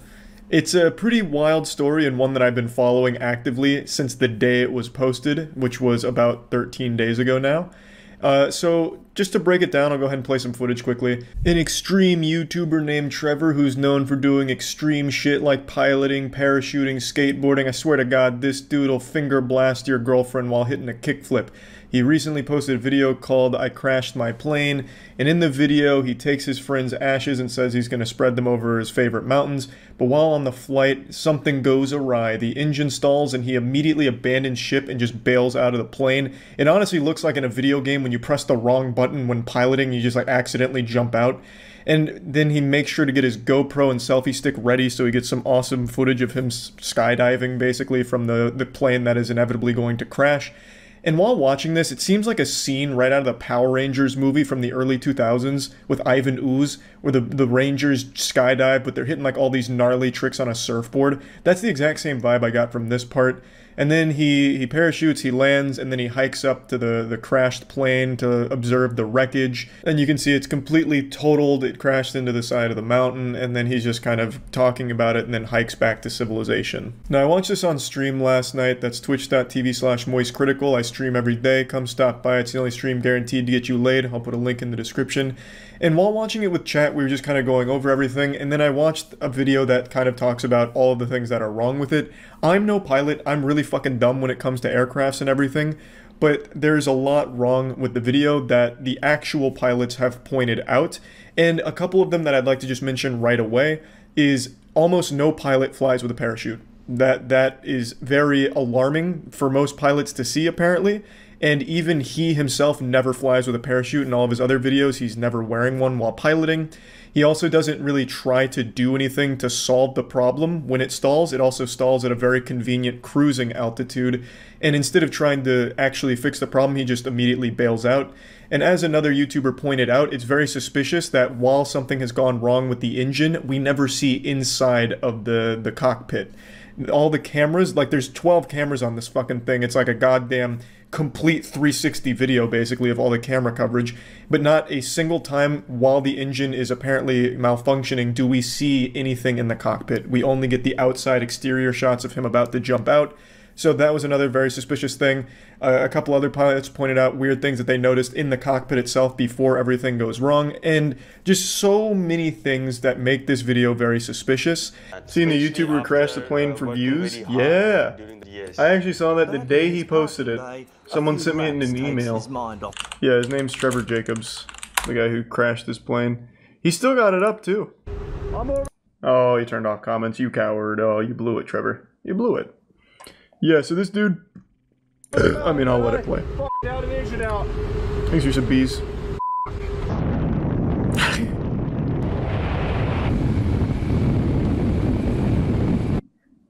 So, to break it down, well, you know, let me just let it play and then we can go over it. I watched this the day it was posted, though. I was on the forefront of this drama. Why, though? There's a couple theories. Most people think he did it just for the sponsorship since it's a Ridge Wallet sponsorship. So he wanted it to have good views so that way he'd get other sponsorships from them. Like, oh, look at how well this video performed for us. That's like the leading theory. But then the other theories is just wanting the attention. That insatiable appetite for some updates. What's happening? How's it going? My name's Trevor Jacob. Super grateful he'll be joining us. Says in the video the engine fails. Okay, so I can already see people coming in here like, no, Charlie, this is completely legitimate. So let's go over a couple of things, and I'll play the corresponding clips. So it's around right here, where the engine stalls. Everything's gone wrong. Catastrophes happened. Every pilot's worst nightmare, next to like getting hit by an anti-air missile. And his first instinct is to jump out of the plane. He doesn't try and fix anything. He literally just leaps immediately. Which is quite literally, from what I understand, the last thing anyone should ever do as a pilot. There's a whole checklist of things they do before even considering this. And also, no pilots fly with a parachute normally. And neither does this guy. He only flew with a parachute in this video and this video alone. All the other videos with him piloting a plane, he is not wearing a parachute. I love the way he exits the plane, though. And luckily it stalled at a nice cruising altitude. Dropping tilted towers. Yeah. Another thing a lot of people pointed out is while he's falling, you can see a ton of places that he could have potentially landed this plane. I'm not a pilot, so the reason I never even bothered talking about it is because I don't know fuck all about it. There were people a lot smarter than me that really dissected this and pointed out all of the bullshit. And this is a felony, crashing a plane on purpose. This is a really big deal. So obviously it generated a lot of waves in the actual community of pilots. So again, he never wore a parachute when piloting any of the other planes that he has flown in, yet he claims that he always wears one, which is just a blatant lie. That's why I always freaking fly with a parachute. No, which he doesn't. Service. Yep. So this was obviously a big deal. I saw it when it happened. But there are so many things wrong with this. There's almost no realm where this is legitimate. Unless, of course, he quite honestly is the worst pilot to ever live, I suppose. So Trevor's airplane that you normally see him flying in, with no parachute, red and white experimental airplane with the tail number, you can tell like it's very obvious that it's a different plane. The guy jumped out of his airplane like he reached the map limit. You can clearly see the registration. We've got Santa Barbara and Santa Ynez. Man, he's so lucky it didn't just miss the mountains and crash into a town. Like, holy fuck.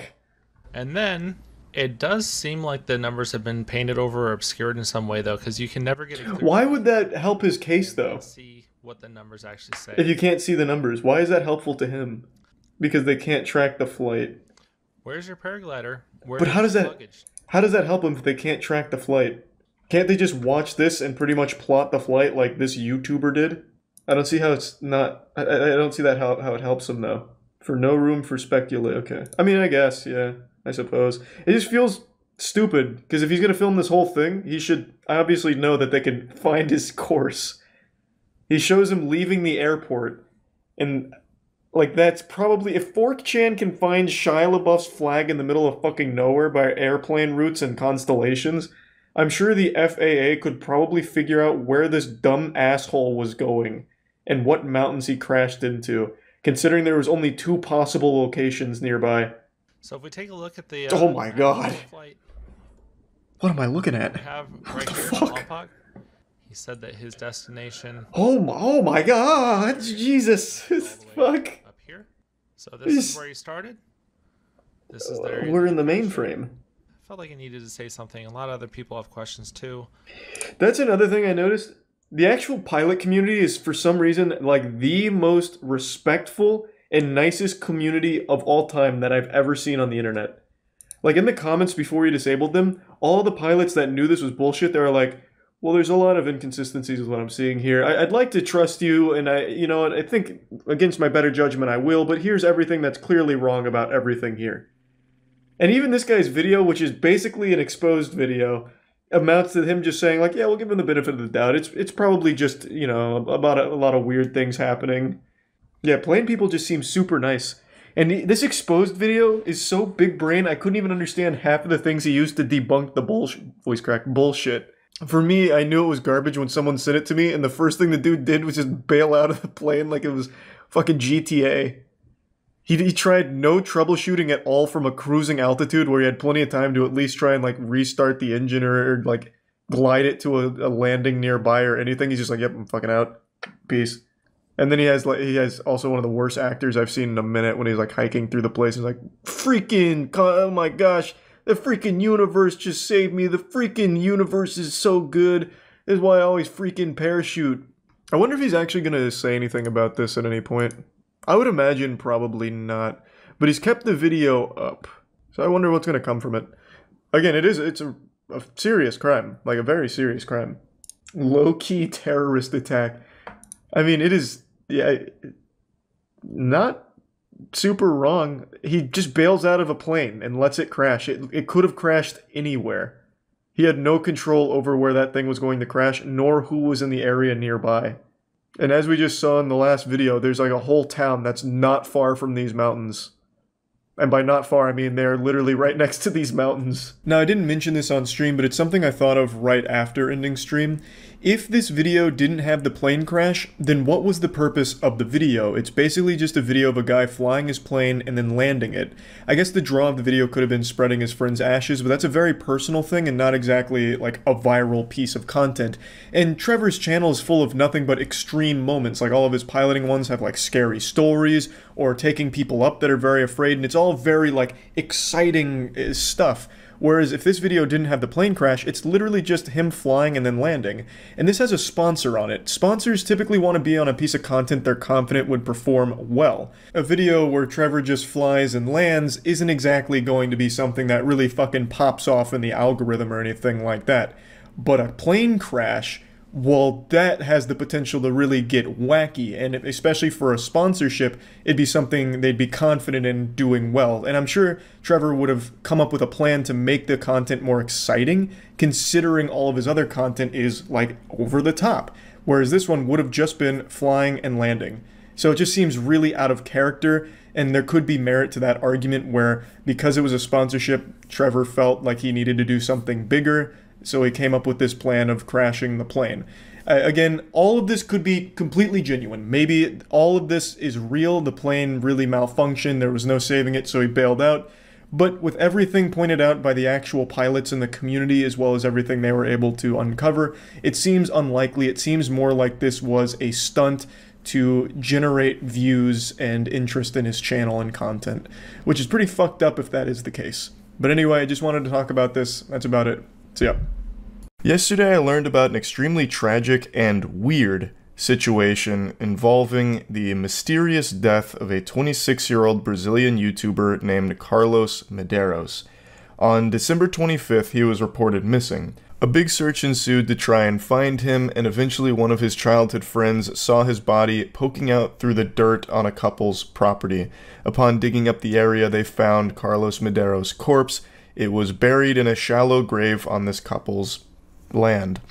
And when asked about why his body was buried there, they said that he had died during a night of cocaine-fueled sex and passed away during an orgasm while fucking the homeowner's sister. Must have been the biggest nut ever busted, because this one sent him to meet his maker, according to their story. Between the drugs and the sex, he had died in their home, and the couple said that they panicked, didn't know what to do, they were afraid to call an ambulance, so they came to the conclusion that it would be best to just bury his body in their yard, which is an unhinged thought process. But obviously, this is a little suspicious. This is one of those smells that smells smelly. It just doesn't make any sense. How could not one but two people, multiple sentient human beings, reach this awful idea? It makes them look extremely guilty if they're truly innocent of no foul play. Why would they think to bury this body instead of just calling authorities to report what happened? It doesn't add up, especially when you consider that they had previously lied about this whole situation.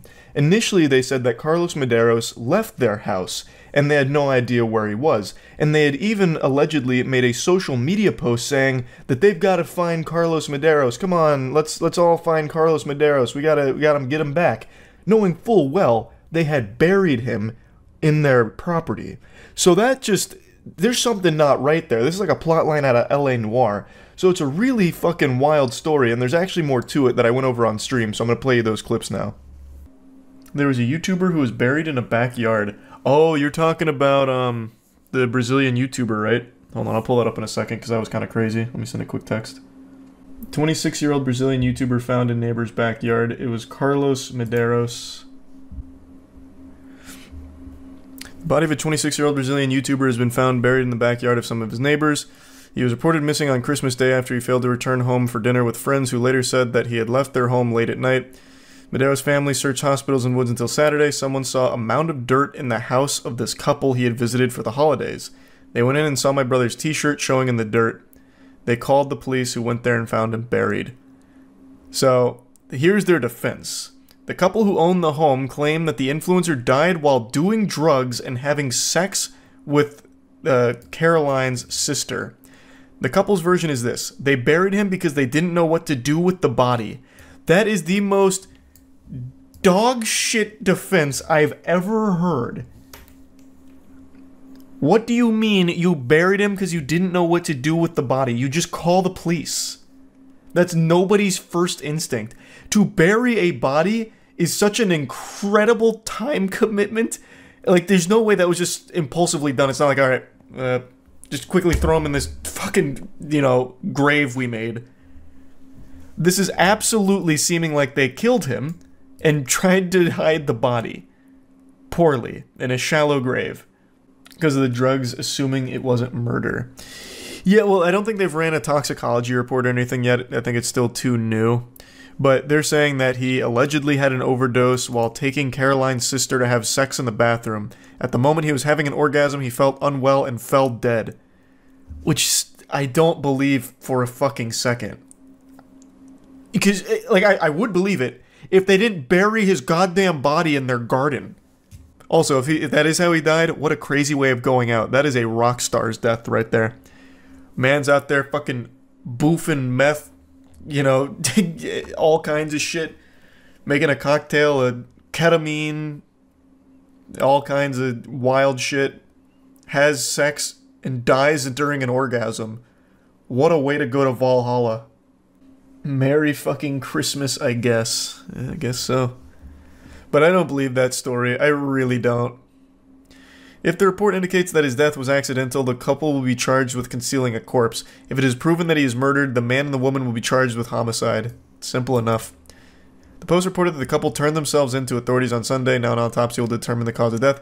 However, police said that they found evidence of stab wounds. Strangulation, or gunshots on the body. I think they meant found no evidence. I think that's what they meant to say. Because that reads as though, like, this is an open and shut case of not being a drug-related death. There was gunshots on the body, but it turned out what actually killed him was the weed he smoked 2 hours earlier. Gunshots were circumstantial. Not significant. Or is not a typo. I think this has to be a typo here. I'll go to another source that really feels like a fucking typo. Yeah, let's go to this one. Oh, fuck, it's the Daily Mail. They probably just copy and pasted this article. This one's saying that they're claiming that he took cocaine and had a heart attack while fucking. And they said that they were afraid of calling an ambulance. This is where they found the body. This was the grave they dug for him, I guess.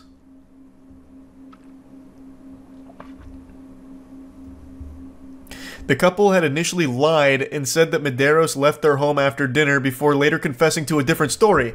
This is baloney! What a load of fucking fish paste! He didn't die from cocaine and sex. Like, I don't believe this for a second. Also, these ads are nuts. These ads are going fucking insano style. Man. All this inundation with ads will put you in an early grave. Good God, what an eyesore. They also made a social media post asking the public for help finding Medeiros. Shameless. Absolutely shameless. There's no way, there is no sensible couple that would bury a body of someone that just died in their home while having sex with their sister. That's already wild. And there is no way that they would start lying about it and then making social media posts. There's some fishiness afoot. Civil Police Chief Louis Faria told G1 that the incident is being investigated as a homicide committed by an unknown perpetrator. Sounds about right. Okay, yeah, it was a typo. During the search for the firefighters, according to a police report, Madero's body did not display any signs of violence. The house was set on fire. What? The house was set on fire by neighbors, but no arrests have been made. What? What? Wait, what? What is happening in this story?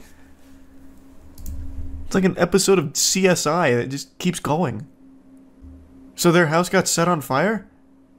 Residents in the Brazilian town set fire to the home where the body of the influencer was found buried.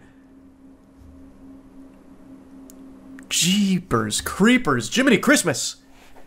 Mob justice. Yeah, that's what it seems like. It reminds me of the second Halloween movie, Evil Dies Tonight. And then they just torched it. Imagine the evidence destroyed in that fire, though. Yeah, it's not a very well thought out plan. Look down, they're only charged with concealing a corpse. Yeah, we already covered that. Well, they will be charged with concealing a corpse if it was accidental, or if it's ruled, like after the autopsy, that he died from a heart attack from cocaine. Then my brain just had one of those like record scratch moments where everything just went foggy. Right now, it's just looking at concealing a corpse. If it was accidental and his death was a heart attack from cocaine. But if it turns out they killed him, obviously they're going to be charged with murder. It'd be so much less suspicious if they didn't burn the fucking house. Well, no, the family didn't burn the house. The community did. Assuming that there was foul play afoot here. They hid the body and then lied. And then made a social media post like, where is he? We gotta find him. When he was in their backyard. And they're lying about that too. Oh, interesting. So you're claiming that the couple burnt the house down to hide further evidence. It wasn't the community. Oh, an interesting theory. That seems like a really drastic step to take.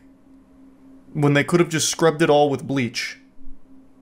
Yeah, but they did just bury a body in their backyard. Yeah, that is also pretty drastic. True, true. What's up, everybody? It's Critical. I've mentioned this in the past, but I love to watch YouTube drama unfold. It's very entertaining and very pathetic to watch a bunch of grown man children go at each other and make exposed videos on one another. Oh, you know, he's got a small penis. It's real turbo small. iDubbbz big old small penis, real not. It's tiny stuff. And then there's going to be 3 videos on that. They stretch the link to 10 minutes or above to soak as much ad revenue out as possible. I enjoy it very much. It gives me a hoot. And recently I've kind of fallen behind on keeping up with the YouTube drama wave, so I decided to check in on YouTube's resident racist lunatic Joey Salads to see what he's up to. And I went to his vlog channel, and he did a really clever prank where he mailed piss to a bunch of YouTubers, including an 8-year-old boy. And I just thought it was a really clever idea that I really think we should watch together. So this is what we're going to be doing. I'm going to be mailing my urine to a list of YouTubers. Let's see. I got my urine. Take your penis out. Take the penis out. In case you're unfamiliar with this troglodyte, this man who looks like Action Hank from Dexter's Lab is Joey Salads. I don't really need to give an introduction for him. I'm sure most of you know who he is. Just a YouTube prankster who fakes all of his shit and does a lot of sketchy shit. Now, this caricature of a man has just hatched an ingenious idea that not any 4-year-old could. He's gonna take his penis out and put his pee-pee in baggies and put it in the mailbox and send it to people. Wow, what a joke. It's fucking brilliant. Now, I don't know what it is about this man exactly, but he's just weird to watch. He just looks so uncomfortable in his own skin all the time. It's like he's a skin suit for a cockroach underneath and it just doesn't know how to operate it properly. He's just like this hollow vessel and it's just so strange. Fucking stinks. It's good though, right? Oh, hell yeah, it's good, bro. Smelly pee-pee rules. It's #1. Yeah, I guess so. First lucky guess is FaZe Rug. Next one is the FaZe Clan. I like how his friend had to really sound that out, struggled through the first word. The first lucky guest is Fazrug. You see, I think the most troubling thing of this video isn't that Joey Salads is mailing piss to other YouTubers. It's that other people were on board and thought it was just a great idea too. You got a cameraman, you got this illiterate dude trying to help out. There's just a whole team behind this. You should put a note in.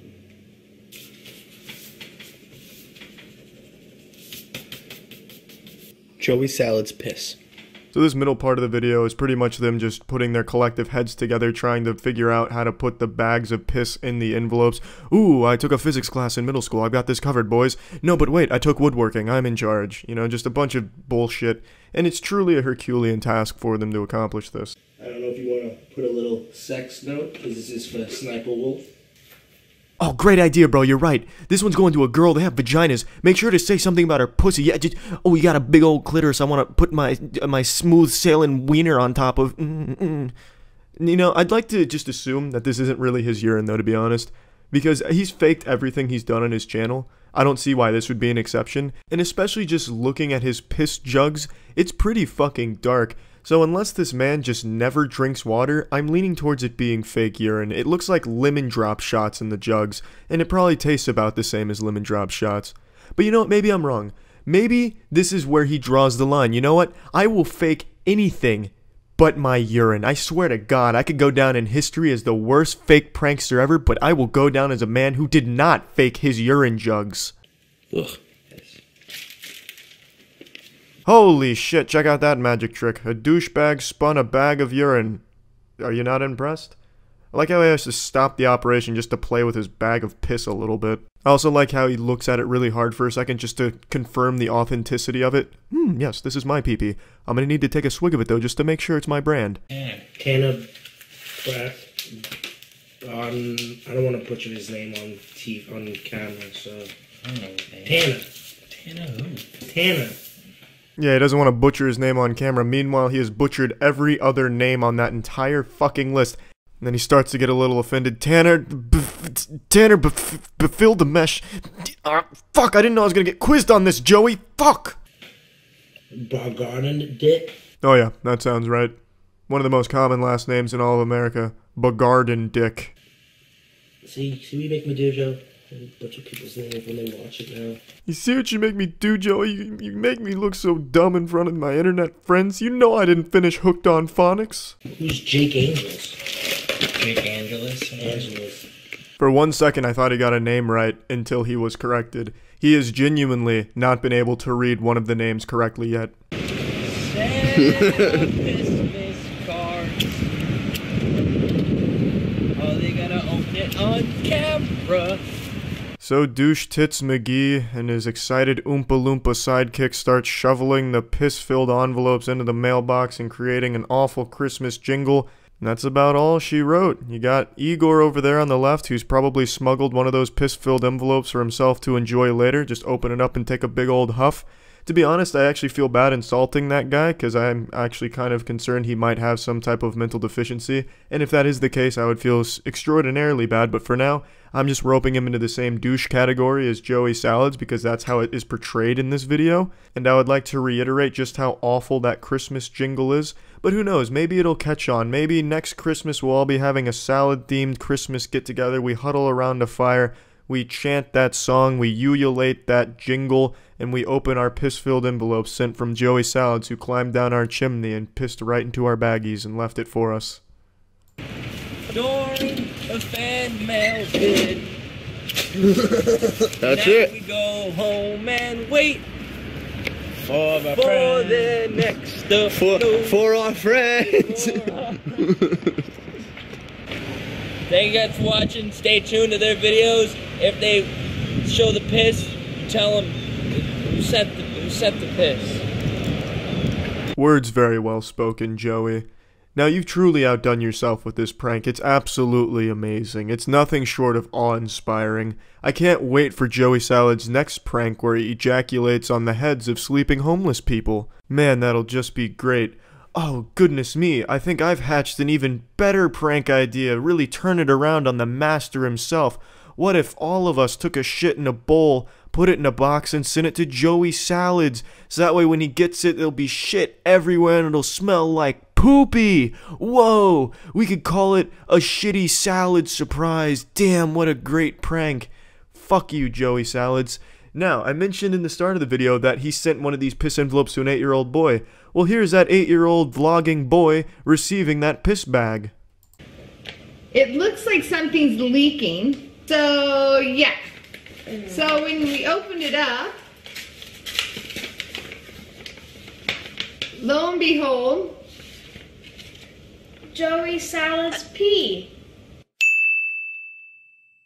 what? Ew. Happy birthday! It's just what you asked for. So yeah, they get his piss, and then they go on to explain that they're not upset about it because it got them more publicity and exposure because Scarce talked about it in a video. But the mom made sure to mention that it is actually illegal what Joey Salad just did there. And it truly is. You're not allowed to send piss to an 8-year-old contrary to popular belief. I know, right? What are the odds? It's surprising. What he did should have put him on a sex offenders list according to law. Now I know most of you out there realize that a sex offenders list has been pretty fucked recently since people are getting put on it for just peeing in public or fucking tying their shoes within 5 miles of a middle school. But according to law, he should be on a sex offenders list now. And if nothing else, it's just fucking weird. This man made a conscious decision. Oh, here's an 8-year-old who vlogs. I'm gonna send him my piss. I don't like your vlogs, loser. Joey Salad's piss. Yeah, You like that? Got you good, huh? Great prank. What the fuck are you thinking, Joey Salads? I'm asking you directly. I hope you've watched this far. I want to know what your thought process is when you take piss and send it to an 8-year-old, or you fake a racist prank. I'm just very curious as to what goes through that empty fucking cranium of yours. It's just baffling. But yeah, so this is Joey Salad's magnum opus of pranks, so I'm glad we got to watch it together. That's it. See ya. I've been debating talking about this topic for the last couple of days, but it's such an awful situation I really didn't want to. I was hoping that it would have settled down by now, but it's only been getting more popular. So I figured I might as well at least discuss it before it gets fully out of control. Right now, the worst content creators on YouTube are getting millions of views and making thousands of dollars by following one disgusting, shameful trend. And I know that sounds like one of those old banner ads on porn sites. This ugly piece of shit's fucking hot moms in your area, and you can too. Doctors hate him. Click here to find out how. But unlike those ads, I'm not making this up or exaggerating. Right now, there are tons of degenerate loser scumbags that are trying to use the passing of Technoblade as a way of gaining subscribers and making lots of money, either by clickbaiting videos with Technoblade in the title, or by making 10 or 20 plus videos all about the passing of Technoblade in order to get the maximum juice for the squeeze from the AdSense.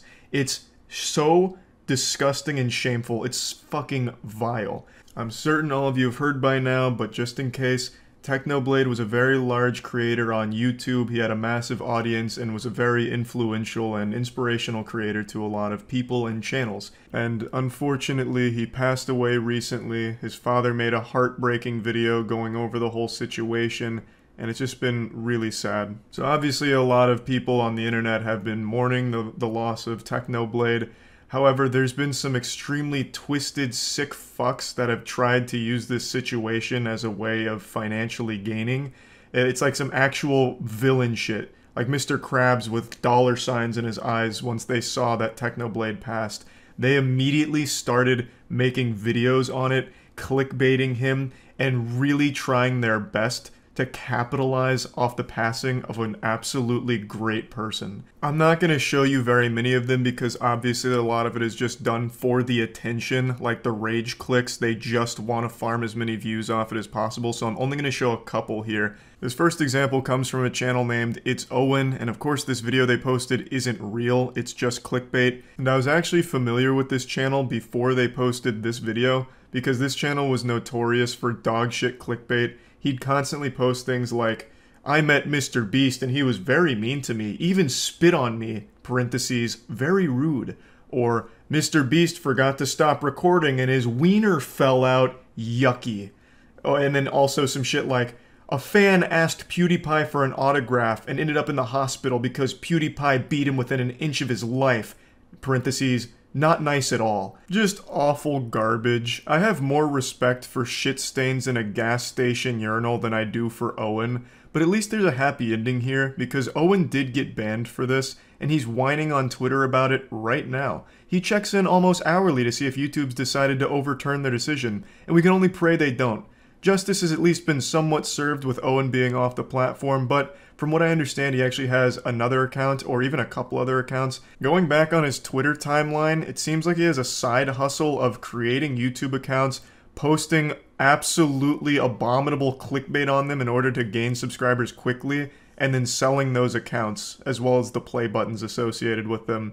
I will say though, I am a little bit skeptical of the Twitter account here because it only has 560 followers despite the YouTube channel having almost 4 million. But I could also see why it wouldn't have any followers since his content is only clickbait that people click on for 10 seconds and then leave. Even like 4-year-old toddler baby brains on autoplay. And then they'll just accidentally subscribe. So they wouldn't exactly follow him to Twitter. And he is having like a dialogue with YouTube, so I'm assuming this is the legitimate account.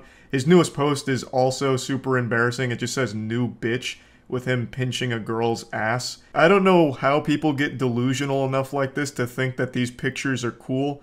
I guess in his head he thought this was pure epic style flex, but in reality he just looks really goofy and silly. He's wearing a fucking hat that says icon on it, despite no one knowing who he is. He is a faceless clickbaiter, and I wouldn't be surprised if this girl has no idea who he is. He just convinced her, like clickbaited her, into thinking that he was the brother of Napoleon Dynamite. But of course, Owen isn't alone in being this shameless. Yes, he was a massive hemorrhoid that YouTube has thankfully removed, but there's still plenty more plaguing the butthole of the platform. I'm not going to show many others, but there are a ton of other YouTubers that are making content just like Owen did that he got banned for, clickbaiting the passing of Technoblade. Now let me move on to the next big channel that I'd like to show you. This is Dream SMP Official, except it's not official, and it's just doing the best it can to monetize the passing of Technoblade.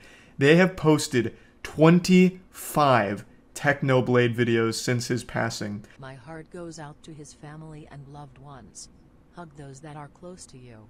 Tell the ones that you love them. That's the content that he's posting around the passing of Technoblade. A screenshot of Dream SMP member posts being read by text-to-speech, and he posts a video on it and monetizes it. He has made thousands of dollars from this over just the last 4 or 5 days. And I believe Microsoft Sam is entitled to at least a good portion of that because he's got text-to-speech working overtime on this shit. Posted 25 videos on the passing of Technoblade. And this is operated by one person whose name is Runalong. And they were confronted in Discord about it. This is confirmed to be run by Runalong because if you click the Twitter associated with his account, it goes to his Twitter and the Discord. So it is not actually owned and operated by Dream SMP. It is just someone that's piggybacking off it and profiting big time. So in a Discord interaction, a user says, why don't you have the charity link to the side, like look at this video by Techno? And they mention the feature where you can add fundraisers to videos, which immediately put a donation option for viewers, which is right to the side of the video. It's used by a lot of people. And when asked about this, Runalong says, people can donate with or without it. I'm still giving a portion of my money away. Going a bit deeper, he says that he'll provide screenshots as well when he receives it. To which they respond, but I have another question. Why so many videos about Techno? I counted 17, so this is probably like 4 hours old because he's already posted an additional 8 videos since this interaction. I understand it's important in breaking news, but 17 is so many. He says, the more I get, the more I can give back. And to which they respond, and the more goes into your own pocket too. Which is absolutely correct. Since he's only giving a portion away, the more videos he makes taking advantage of Techno's passing, which is such a fucked up thing to even say out loud, the more he does that, the more money he is making. And yeah, I suppose by extension, the more money he gives away to charity, assuming he even does that, which I highly doubt. But regardless, this is dog shit. Every person right now, YouTube commentators who have made 9 or 10 videos on Techno's passing, all of them are hiding behind this, I'm giving the money to charity though, so I'm a good guy thing. All of them are using it as a way of deflecting criticism, when in reality it's blatantly obvious all of them are vultures trying to use this situation as a way of gaining subscribers and engagement. That's just the pure, factual meat of it right there. There is no way of justifying making 9 or 10 or 25 videos on a tragic situation like the Technoblade situation. There's just no way of ever convincing me that what you're doing actually has a noble cause. There's one commentator in particular who's been in some hot water recently, being called out by a lot of different channels. I'm not going to show them because, again, mainly they do these things for attention and just cheap clicks, and plus I don't want anyone to go over and harass them or anything. But they've posted, I believe, 9 or 10, maybe even 11 videos all on techno, and they have been trying to take this high road of all of the money that these are generating is going to charity. And then they gave an update saying, we've raised like $1,000 for charity thanks to these videos. But the videos have like, in total, like 3 million views. So bare minimum, that should be like 2.5 to 3K. So they're already being disingenuous with what they're actually making off the situation. All of them are using this as a way of milking a very great YouTuber's unfortunate passing. And they know it, the audience knows it, but they're trying their absolute best to spin it in a way that helps them sleep at night or doesn't make them look like an irredeemable piece of shit to their audience. As this was rendering, I think it's only fair that I mention that the YouTuber I'm referencing posted a video showing that they donated 3K to the charity in the Technoblade tribute. The videos actually earned about 2.7K, which he showed, and then he put in an extra 300 of his own money to get to 3K. And that's cool, that's good, money going to charity. But it doesn't at all change my opinion of him or what he was doing. It doesn't matter if you give every penny that those videos generate to a charity, because that's not the only way you're profiting from the situation. This commentary channel I just mentioned has gained 16,000 subscribers over the last 4 days, where usually they experience 1,000 subscribers per month. So in 4 days, they have 16x'd their normal monthly gain.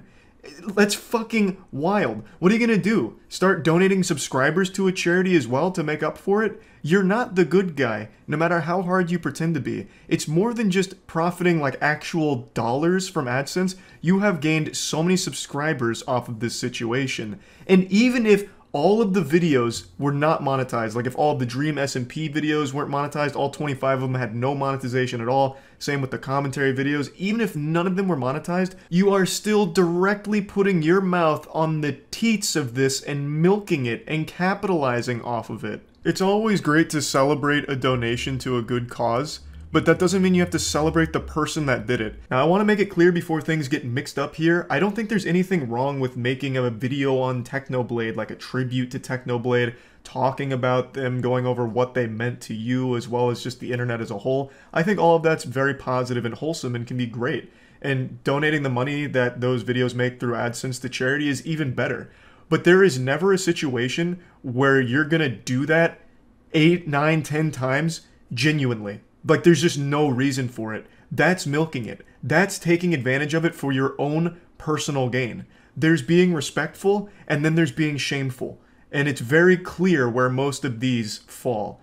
Videos like what I just showed you from Dream SMP, from Owen, as well as touched on from commentators, where it's exceeding like this crazy amount of content all surrounding a tragedy, that's absolutely milking it and being disrespectful. And while we're already on this topic, there's another really awful trend that I want to bring up in this same general ballpark, and this happens with every celebrity passing ever on YouTube.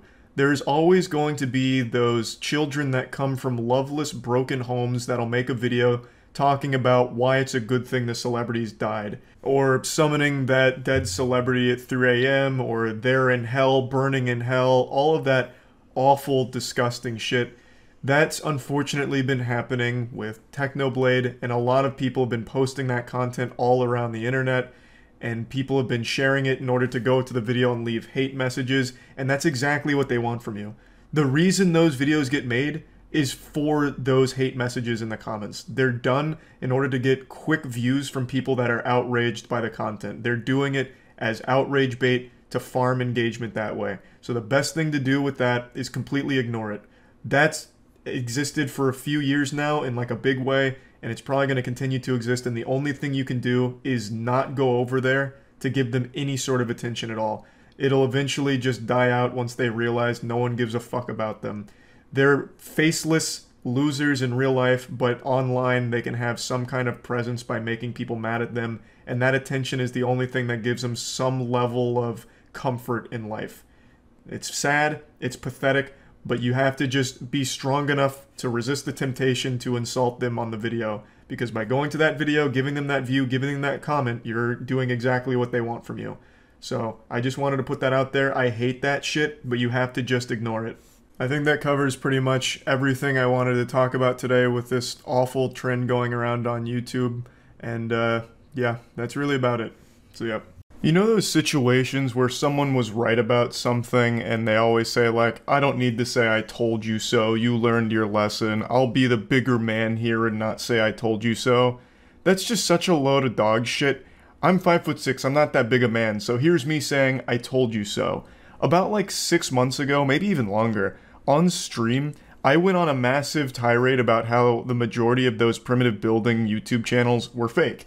And I pulled up multiple videos to try and prove my point, and I was met with nothing but vitriol. People were calling me stupid, calling me wrong, calling me dumb idiot brain, like all kinds of insults about me not being right. Despite my evidence being pretty much irrefutable, I thought, people just wanted to live in their delusion that their favorite primitive building YouTube channel was legitimate, but they're not. And a YouTuber named SunnyV2 posted a massive video that's done extremely well that most people have seen by now, which vindicates me, proving that the channels that I'm talking about were fake. There's only a couple real ones, the biggest being Primitive Technology, which I always said was real. It's the only real one that I know of, but I'm assuming there's others that I just haven't looked into enough.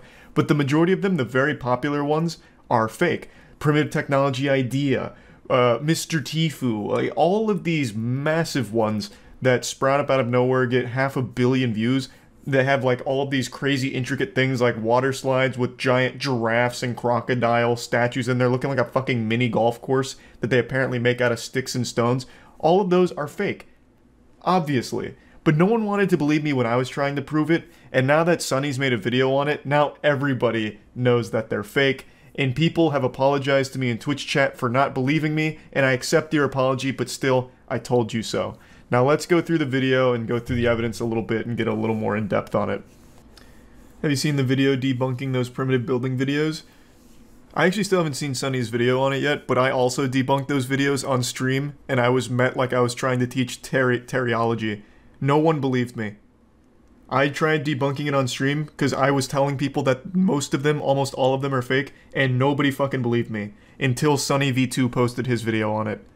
Now I've been vindicated. But yeah, I still haven't seen his video yet.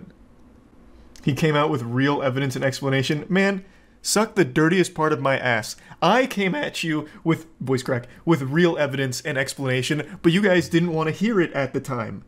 I brought up like 3 different videos showing the aftermath of primitive building videos where someone bought like 10 acres of property and there was like multiple locations where they made those like underground primitive swimming pools and shit, and you could actually see construction equipment, tire tracks and all of that. And you guys were like, no, those are just naturally occurring jungle tire tracks. Like, I came at you with evidence and you still didn't believe me.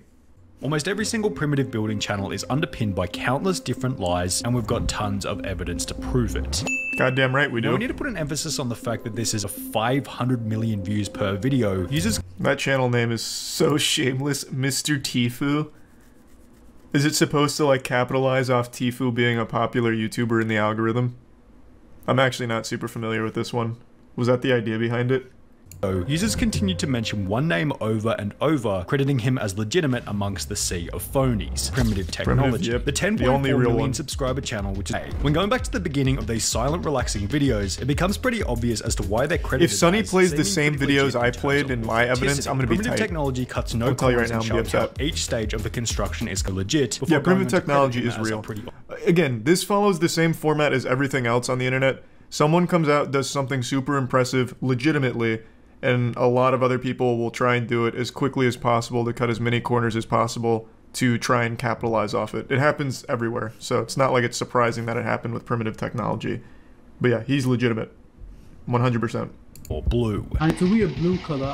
Why is it so blue? Probably because they're probably spilling dye in or something. There's no reason for it to look so blue like that. Are they really creating these structures out of mud and sticks? Well, when you do a little bit of research, the answer to this question is most certainly no. The best evidence for this is found when I mentioned this as well. In all of these videos making these elaborate, luxurious pools in the ground here out of nothing but sticks and elbow grease, they have like the bluest water of all time. And they're supposed to be getting this water from like nearby rivers or springs that they bring back to their location using like hollowed out logs and making a network out of that. But that's just a bunch of fucking baloney.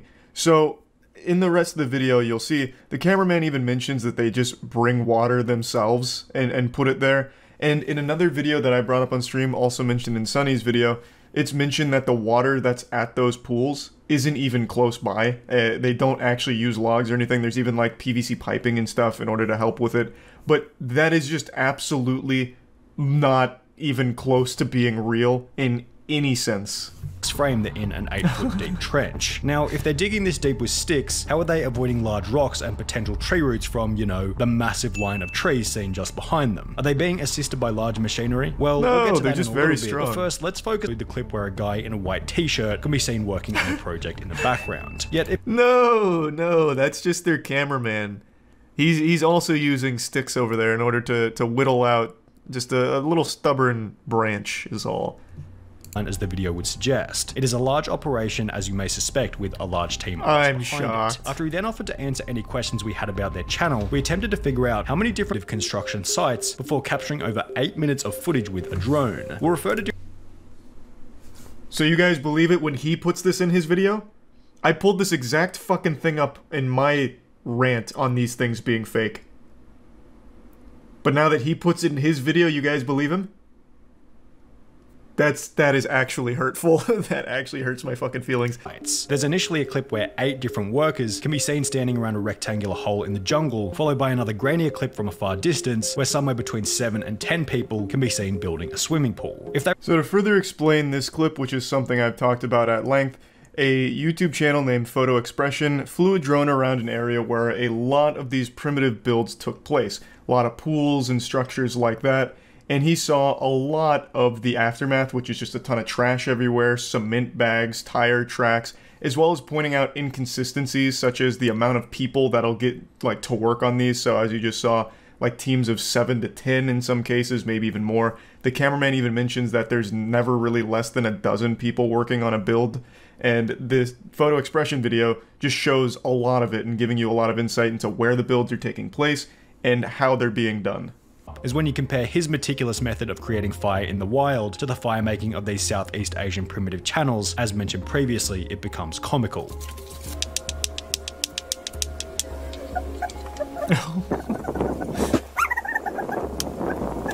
They slap a couple of rocks together before beginning an explosive well, they just have fire on better large logs rocks with no kindling whatsoever. John Winnon draws a big circle and begins to dig it out. Only in the next frame, suddenly there's spray paint on the ground that they forgot to rub out. Additionally, on the wall of the hole, these long smooth cuts can be seen which are completely incomparable to the cuts being made by the stick. No, he's using a bigger stick for those. Turns out obviously. Spray paint marks weren't the only thing that they forgot to rub out, as in the minutes that Tire follow, tracks. excavated tracks can be seen here, here, here, and here. So now you guys believe these are real tire tracks? Interesting. Interesting. Weird. You guys just think I'm some kind of big fucking bumbling idiot who doesn't know what fucking excavator tracks look like. However, was that they forgot to take the actual excavator out of the top right hand corner. According to the email sent to us by the cameraman on one of these channels. I'm not gonna lie, I'm pretty sure I pulled up that same video and even I didn't notice the actual excavator was there. Yeah, well, you know, I hit more times than I missed in my evidence. But that would have been a really compelling piece for me, I think, I'm not gonna lie. The initial boring process, whilst incrementally we film the builders doing superficial works on the whole. I would have never the video imagined in it which was the excavator this can be seen in big of plain an sight, industry, then though. goes on to strangely display the collection of concrete from a river, which is the exact same clip reused from the previous video. Now, why would they reuse the same clip twice in 2 different videos? Well, it's because collecting concrete from a river is completely and utterly bogus. Concrete doesn't grow in a river, according to a civil engineer who had commented on one of these. I will fully admit, I never really stopped to think about the gathering of concrete. To my stupid little reptile brain, I assumed that you could get something that resembled concrete using river minerals and dirt and mud and shit. I never realized how outrageous that was until Sunny V2's video on it, so I think that would have been a strong point for me to have made, but I was too stupid to make it, so I'm glad Sunny shed light on that, because it absolutely slipped by me. And I think it's important to note that even though it is clearly confirmed these are all fake except Primitive Technology and maybe a couple others, it's not going to affect them. People are still going to watch even knowing that because they just watch it for that comfort feeling like, oh, this is so satisfying. Oh, look at how cool that giraffe in the pool is. So it's not exactly going to hurt them, but it's at least nice that people will now finally know for sure that the shit is fake and stop trying to pretend that it's not. The WWE of primitive building. Yeah, honestly, at this point, I would go, like, full-blown showmanship here and just make it really entertaining. They should have storylines where, like, there's a rival builder, or, like, an evil construction man who comes by and tries to, like, tear their house down or something that they have to fight. I get real wild with it. Has their own unique method for creating natural concrete. This channel's concrete is simply a mix of dirt and water, which, if you think about it for 2 seconds, doesn't create concrete and rather creates muddy water, or mud, which is just dirt after the water dries. This other channel gets a bit more creative with it. Expression had stumbled upon various completed primitive builds, also showed that after these channels are finished building, the sites are simply left to rot. This video doesn't speak for every Southeast Asian primitive building channel, but in this particular case, rubbish was left everywhere, including, as you might guess, cement bags.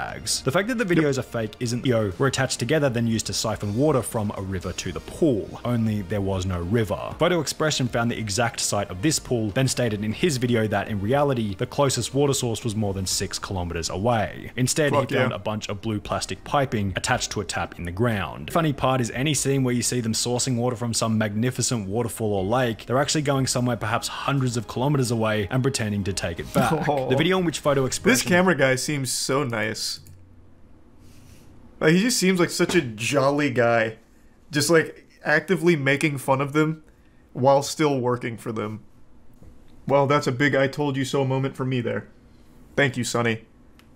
I've been vindicated. In fact, I built 3 mansions already. My man. They hated him for telling the truth. Yeah, I was just ahead of my time. Like Galileo. If I had to guess, I'd say all of those fake primitive building channels are probably all owned by the same company who just outsources it to multiple channels to try and get the most juice for the squeeze, which is why you see so many like variations of the same name, like Primitive Technology Idea, Primitive Technology Life. Mr. Tifu's kind of an anomaly. That one kind of comes out of nowhere and getting real wild, but I really do think it's probably like one company that does it, which is why they're all so similar. The only thing Garfield hates more than Mondays is drunk drivers. And so do I. I think drinking and driving is the stupidest decision a human being can make. You endanger not only yourself, but every innocent person around you. It is just a completely inexcusable, unforgivable act. There's no justifying drinking and driving, especially in the current day and age where you have unlimited access to ride sharing. There just isn't an argument you can make to even remotely justify the act of drinking and driving. Now, the reason I'm talking about this is because yesterday a very big Smash Bros. Melee player named Bobby Big Balls got banned, and saying it like that actually just made it sound like a Dr. Seuss book. Bobby Big Balls gets banned. No, I do not eat green eggs and ham. Like, that kind of goes hard. But he got banned because he streamed himself drinking while driving. Couldn't be me, man. Hey, you know, my car's pretty old, but I ain't got no dents in this bitch. Yeah, you know the fucking vibe. Mudahar just made a video covering this yesterday, and he actually blurred out this part where he drinks from the wine, saying that it can actually get you a community guideline strike because it's showcasing the crime itself. So I'm just going to play it safe and cut out the part where he actually drinks from it, but I'll show you when he finishes drinking from it, and then we'll talk about it. I'm feeling like Michael Jackson, man. I'm feeling like the king of pop right now. More like the king of poop, because this is some wild shit. Actually, the worst, dumbest joke I've ever made in my entire fucking life. But it popped into my noodle. I figured might as well let it rip with no shame. Bobby Big Balls drove himself to a 7-Eleven on stream. He got some wine, and he was feeling himself. The king of pop was in a flow state, so he ripped open that bottle of wine and took a big swig before continuing on his journey home. And it was not a long journey ahead of him. He was only like 3 or 6 minutes away from his house. So he flushed his entire career down the shitter because he couldn't wait just 6 minutes to drink. It's just bafflingly stupid. Now, this was a situation that had a lot of meat on its bones here, so there's a lot to really pick apart and digest. So before I do that, I want to just go ahead and quickly mention just one more time that tomorrow, September 8th, begins my first ever live event. It's a big party. We're going to be doing Q&A, meet and greet. We're also filming a music video with the audience and also doing a 1v1 Rocket League tournament with the audience, as well as a basketball trick-shotting championship where you'd win prizes as well as winning prizes in the Rocket League tournament. And most importantly, we're going to be watching and cheering for our esports Apex squad as they compete for the World Championship. So the doors open at 8 a.m. on Friday, Saturday, and then 11 a.m. on Sunday. But you don't have to get there at 8 a.m. A lot of people are asking that. You can kind of show up anytime within like 5 or 6 hours because that's about how long we'll be going each day. So you can show up anytime between like 8 and noon on whatever days you want to come. So there are still some tickets available, not many. Just really would love to see it fully filled, and it should be a lot of fun. It's at the Straz Center, so I'm going to go ahead and put a link in the description of this video if you want to get tickets. Now, he did post a few tweets that I'd like to go over, but before doing that, this became somewhat of a controversial topic where people were saying, like, it's only one sip, it's not like it got him hammered and he was already so close to home, what's the big deal? So what? And to that, I have to say, actual simpleton smooth brain take, so I'm going to go ahead and dumb this down so that way the glue snorting homunculi can understand. It doesn't matter if he was fucking plastered from a single sip. There is no excuse for drinking while operating a vehicle. Driving is the most dangerous activity that people engage in. Full stop. There is no reason to make it even more dangerous by adding alcohol into the mix. It endangers not only the person drinking, but every innocent person on the road around them. It is the most reckless decision you can ever make. And to top it all off in this case, all he had to do was wait 3 minutes so he could get home and then start just pounding his wine. There is no argument you can make for this not being a deserved ban. There were some alarming brain-dead locusts that kept offering the worst pseudo-intellectual takes on this situation, like, well, what's next? Are you going to start arresting people when they leave church after taking a sip from the wine? Huh? During Mass? What happened to freedom? That old thing America was built on? You can't just take a swig of wine while driving anymore? This is ridiculous. Just classic internet cancel culture. It's literally 1984. Can't drink and drive anymore. This country's in the tubes now. Despicable. It's just, oh, it's so painful reading that shit. Even something as cut and dry bad as drinking and driving is now leading to debate bros trying to get into the nitty-gritty on why actually you're wrong for thinking that this is a bad thing, and here's why, with the worst takes and comparisons imaginable. Before he got banished to the Shadow Realm on Twitch, Bobby Big Balls did make a tweet in response to this starting to catch some steam and blow up a bit. He said, surely one singular sip of my 12% wine on my 3-minute drive home from 7-Eleven doesn't classify as drunk driving. As a streamer, I'm wrong and will take responsibility for my actions, and if the community wants to ban me, I will humbly oblige. I am not a role model. Please don't accept my internet personality as such. I stream to make people smile through entertainment. I am not meant to be a beacon of morals and values. I am just me. Drinking is a way I cope with life. You're welcome to judge me. This is just my truth, not an excuse. Thank you, anyone who still supports me. This all just feels like minimizing the severity of what he broadcast. Because he wasn't drunk, he doesn't view it as that big of an issue. Yeah, it technically broke a law, the open container law, but he just says that he's, wrong and will accept whatever comes his way. But that he's not a role model and not like the moral beacon of values. He's not, pinky out, super gentleman or anything. Thus, it's okay. Is kind of the vibe that most people got from these tweets here. It's super weird here, the way that he frames this whole thing. Surely one sip from my 12% wine can't classify as drunk driving. But I'm not making excuses, even though he's immediately downplaying it. And then he goes in to say that drinking is a way that he copes with life. Which of course is awful. Alcoholism is a horrible thing, so if he's using alcohol to cope with things in his life, that is just terrible, and hopefully he gets help. But it's completely irrelevant to everything that happened here. I don't know why he'd even mention it, because it's not even in the same ballpark with what just unfolded. It's not like he needed to be drinking while operating a vehicle. He was 3 minutes from home. So even if he's using alcohol to cope with his life, it's not like that has to be done at the most inappropriate times and most dangerous times imaginable, behind the wheel of a fucking death machine. It's just, I don't know why he slid this in here. It really feels like he's just kind of shrugging his shoulders like, it is what it is. So what? Like, that's just the entire tone of the tweets. He also did make another one more recently today after the ban and said that there were a lot of people experiencing joy at his downfall and the, you know, ruining of his career.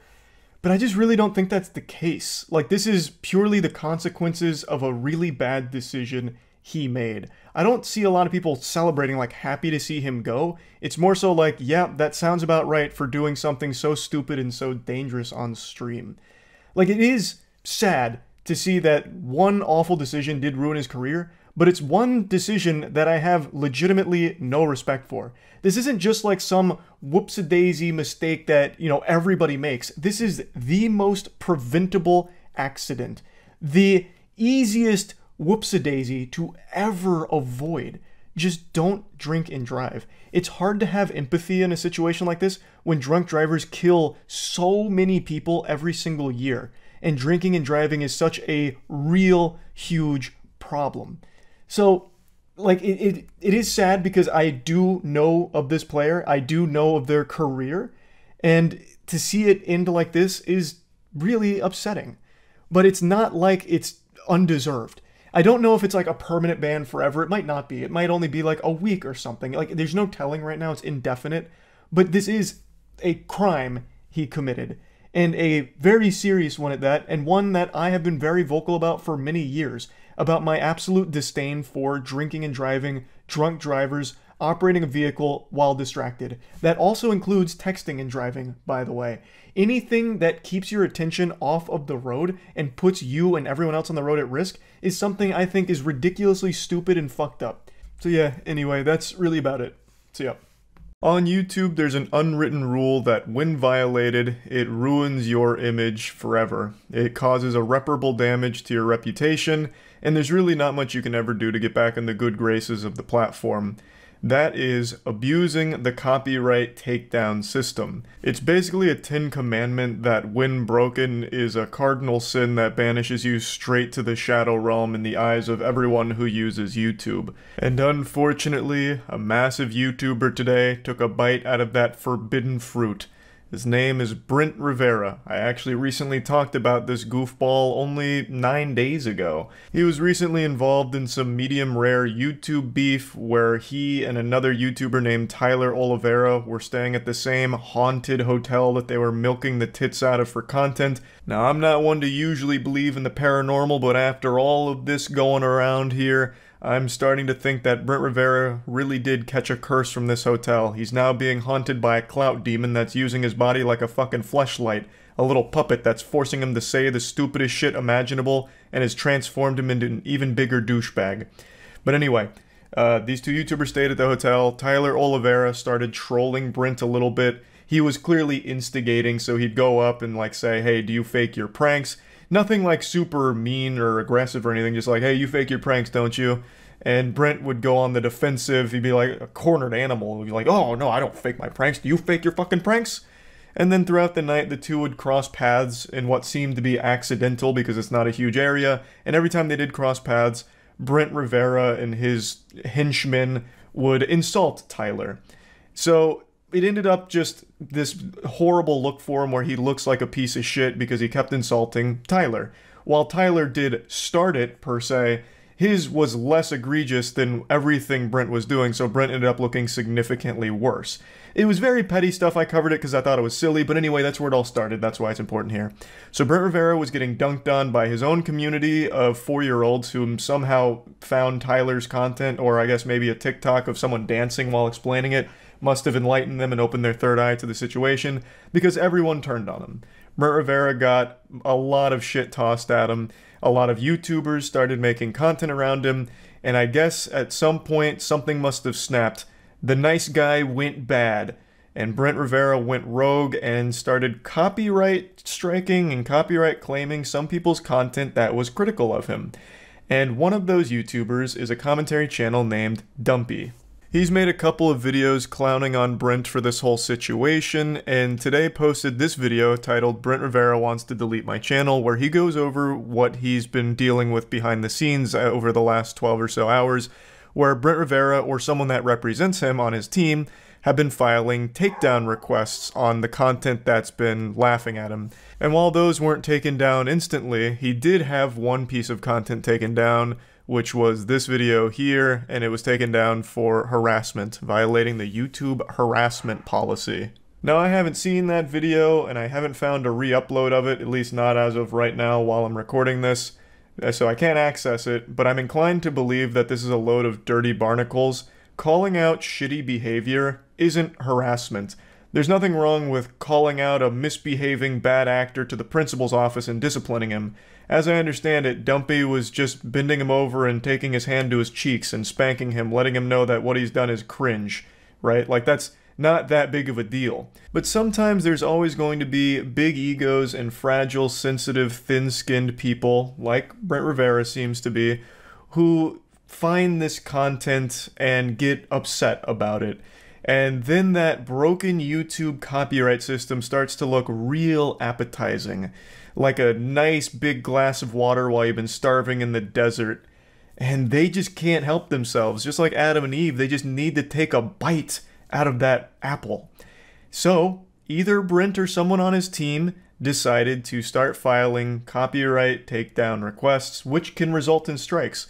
Luckily, in Dumpy's case, YouTube actually sided with Dumpy. They made him aware that someone was trying to take down the content, but they ruled in Dumpy's favor that they weren't going to be giving him any strikes for it or anything like that. So big W from YouTube on that, but big fucking L for Brent Rivera or whoever is representing Brent Rivera in this way, whether it's a fan or whether he's using one of those scummy, shady third-party companies that do these takedown requests on behalf of creators. A lot of those stinky companies exist, and it's their entire business model to just slap down all types of content unjustly in order to either bury it or make money off of it for the creator. It's a very awful thing. So it might not have been Brent Rivera himself, it could have been one of those companies, or it could have been like fans that for some reason went to arms, you know, picked up a fucking sword and said, we're gonna take down Dumpy because he was mean to the guy that we like. I guess that's also somewhat possible because of how broken YouTube's system is, and they still haven't really bothered to fix it. But me personally, I'm inclined to believe that it is Brent Rivera himself in this case here. At least from what I've seen presented in Dumpy's video, it leads me to believe that it's likely Brent Rivera or someone very close to him. So let me walk you through how this thing usually goes. When a YouTuber makes the decision to go nuclear and start filing these kind of takedown requests, the whole community turns against them. People fucking hate that, for good reason. That's the lowest shit you could sink to. Just stop being a little bitch and accept that not everyone's going to like you. And when you do some dumb, embarrassing shit because your ego bubbles over and you embarrass yourself, people are gonna make fun of you for it. That's the circle of life, baby. That's nature. That's the way God made this world. And yeah, in the cyberspace as well. You know, I bet even, you know, the Lord was on an alt account kind of laughing about what you did here, because you looked real stupid during it. The point I'm making is, you just move on from it. You don't do this. When you do copyright abuse shenanigans, it is always like sticking your head into a beehive. You are the only one who gets hurt, but you are just too focused on the potential sweetness in that hive, that honey. You got consumed by the idea that you could take down these videos that were being mean and people being mean to you, you could bury it, but what always ends up happening is you make the problem much worse. You escalate it to a much higher degree. If I can turn your attention back to Exhibit A here, I'd like to explain why I think Brent Rivera himself or someone close to him filed this. It's because of these questions that were answered here. So, I don't remember exactly if YouTube always supplies this, but I guess in Dumpy's case they did. So these were questions in regards to the takedowns, why he was filing him. He was claiming that Dumpy used his entire video and basically just re-uploaded it, which is a blatant lie. That's not the case. Dumpy used clips from the videos and talked about it and made fun of him for it. He wasn't just re-uploading raw videos, it was transformative. He was literally giving input every like fucking 15-20 seconds, just showing clips from it to talk about it afterwards. But these were the questions that were answered. How much of your copyrighted work is used? Most of the video were my original videos from my YouTube channel. No other original content from the creator was shown. That is categorically false. There's a DEFCON, Red Alert, Liar Liar, Pants on Fire, Brent Rivera's career is looking dire situation. You can watch any of the videos and see that it is not just mainly his original video, it is Dumpy opining on it. Next question, how is the market for your original work affected by this use? It affects it negatively. That right there is the biggest tip-off for me that flips on the light bulb in my head that tells me Brent Rivera likely filed this, because no self-respecting third-party company that does this professionally on behalf of creators would ever answer that question like that. It's a very concise answer, but it also doesn't even answer the question. The question is, how is the market for your original work affected? And his response was, it affects it negatively. That's like how a child would answer it. I know Brent Rivera makes videos for children, but it seems like he also has the brain of one too. He's stuck in like 3rd grade. You're supposed to explain your reasoning, so it affects it negatively, but how? Why? Like, what exactly is this doing to encroach on you and your original content? How is it stealing from you or ruining your content? And he just gives like fucking 5 words here. Moving on, does this use significantly transform your original work, or does it serve the same purpose? It serves the same purpose, it does not transform it at all. So you didn't watch it at all, is what that tells me.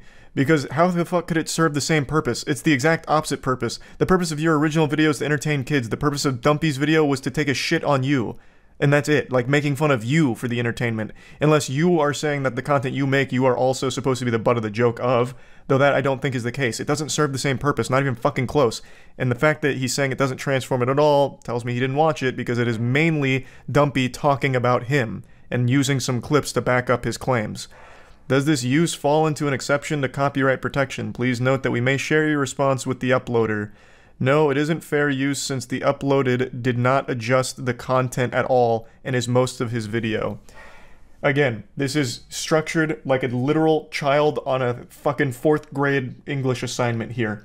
No professional will be answering these questions this way, especially since this is a legal matter. When you file something like this, it is literally a legal matter, and he is answering these things and can't even be bothered to get the words correct. Instead of saying uploader, he says uploaded.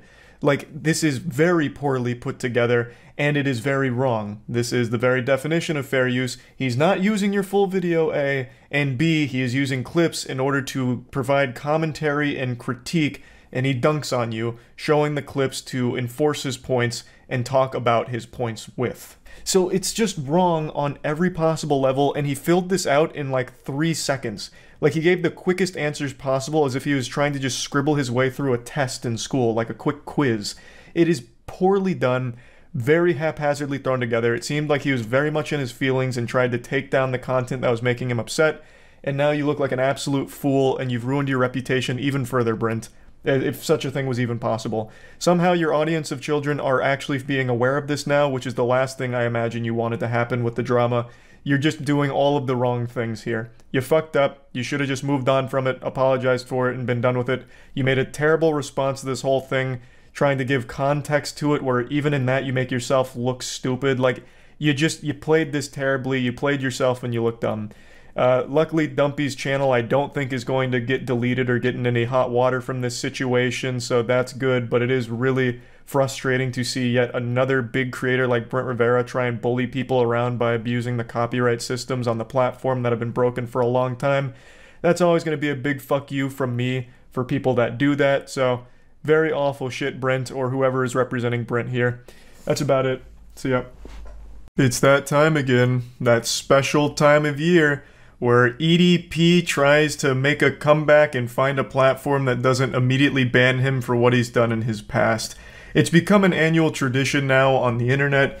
EDP's kind of like this reoccurring villain online, kind of like the box ghost from Danny Phantom, who shows up in a few episodes here and there and just gets laughed at. That's EDP. Once upon a time, EDP445 was an extremely successful YouTuber with over 2 million subscribers, but then got caught in a pedophile sting operation where he was sexually communicating with someone he believed to be a child, and even went to a physical location to try and meet that child, which led to the infamous piece of internet history where EDP tried to squeak his way out of a sticky situation when he was caught on camera at the physical location that they arranged for him to meet what he believed to be a child. He came up with the genius idea of claiming he was not there to meet a child, but was actually just there for a cupcake. It was an iconic moment that will go down in internet lore, etched into the tablets of time, and that's become his legacy. He was then banned off of YouTube, and every now and then tries to come back to hope that the heat's cooled down enough where he can make yet again a thriving career online. This is like the 5th video I've made about the EDP saga. It's got seasons to it. It's like the longest running series on my channel next to the Moist Meter. It's just wild how often he does these things and the way that he goes about them. But this time it's a little different, and I wasn't even going to make a video talking about it because it's become such a standard normal thing for EDP to try and crawl his way back. It's like that scene in Indiana Jones and the Crystal Skull where he locks himself in that refrigerator as the nuclear bomb goes off and then he just gets out and walks away. That's EDP. Like, he comes out, the bomb goes off, where it's like, wait, EDP's back? The guy that did all that pedophile shit?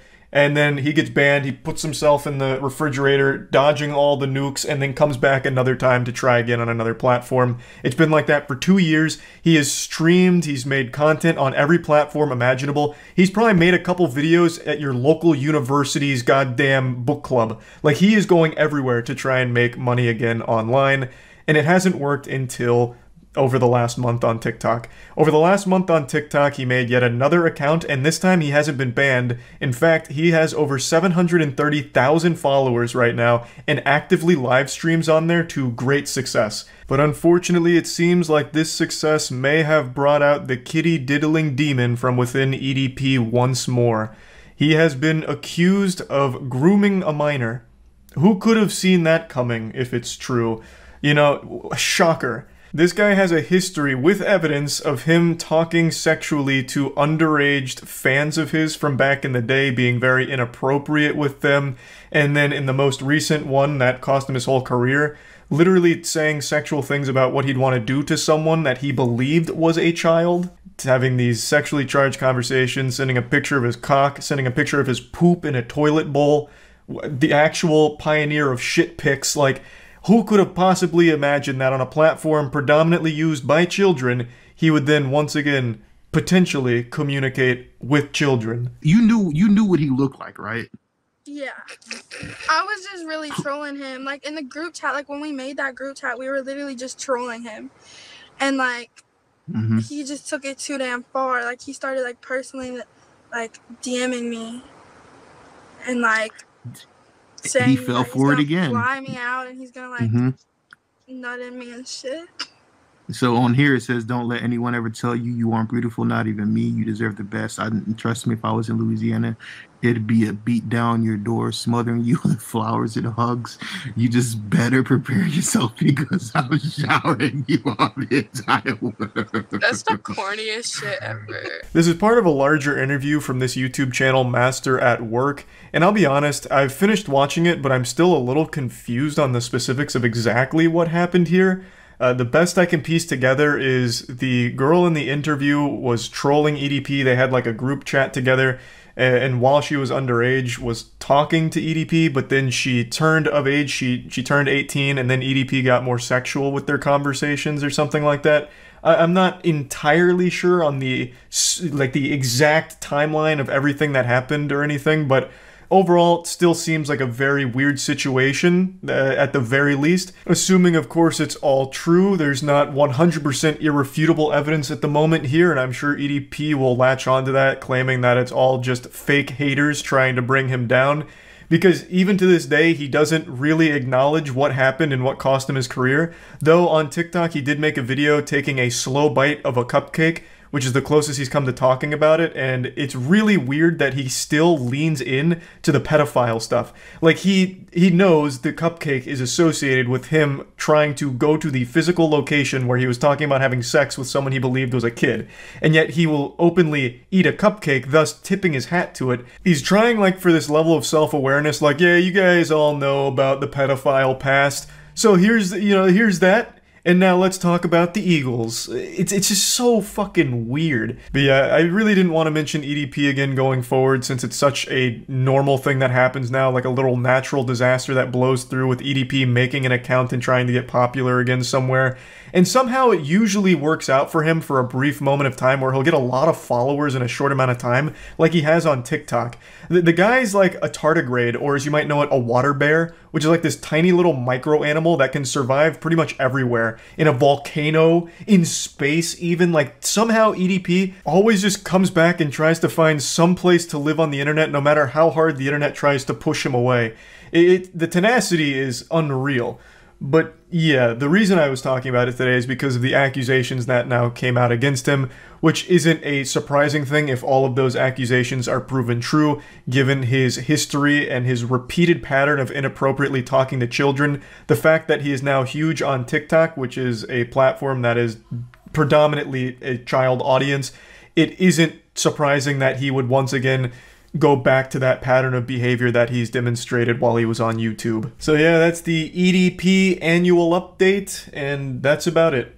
See ya. On YouTube, you can find all kinds of people doing the most dangerous shit imaginable, slapping raw meat on their body and swimming in the ocean open waters, taking bug bites and stings from poisonous creatures just to feel the pain and rate it on a scale, jumping out of planes and waiting to parachute to the last possible second, giving a hot take about some type of drama going online. You can find people doing absolutely death-defying stunts and shit. But above all of this sits the most dangerous niche of content on the platform: backyard wrestling.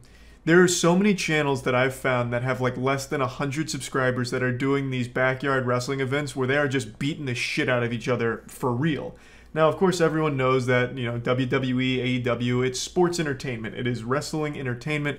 The outcomes are predetermined, the moves are choreographed, but that doesn't discredit the athleticism required or how brutal the stunts are for the human body. So those are professional athletes doing it, and even they are breaking their necks, breaking bones, concussions frequently.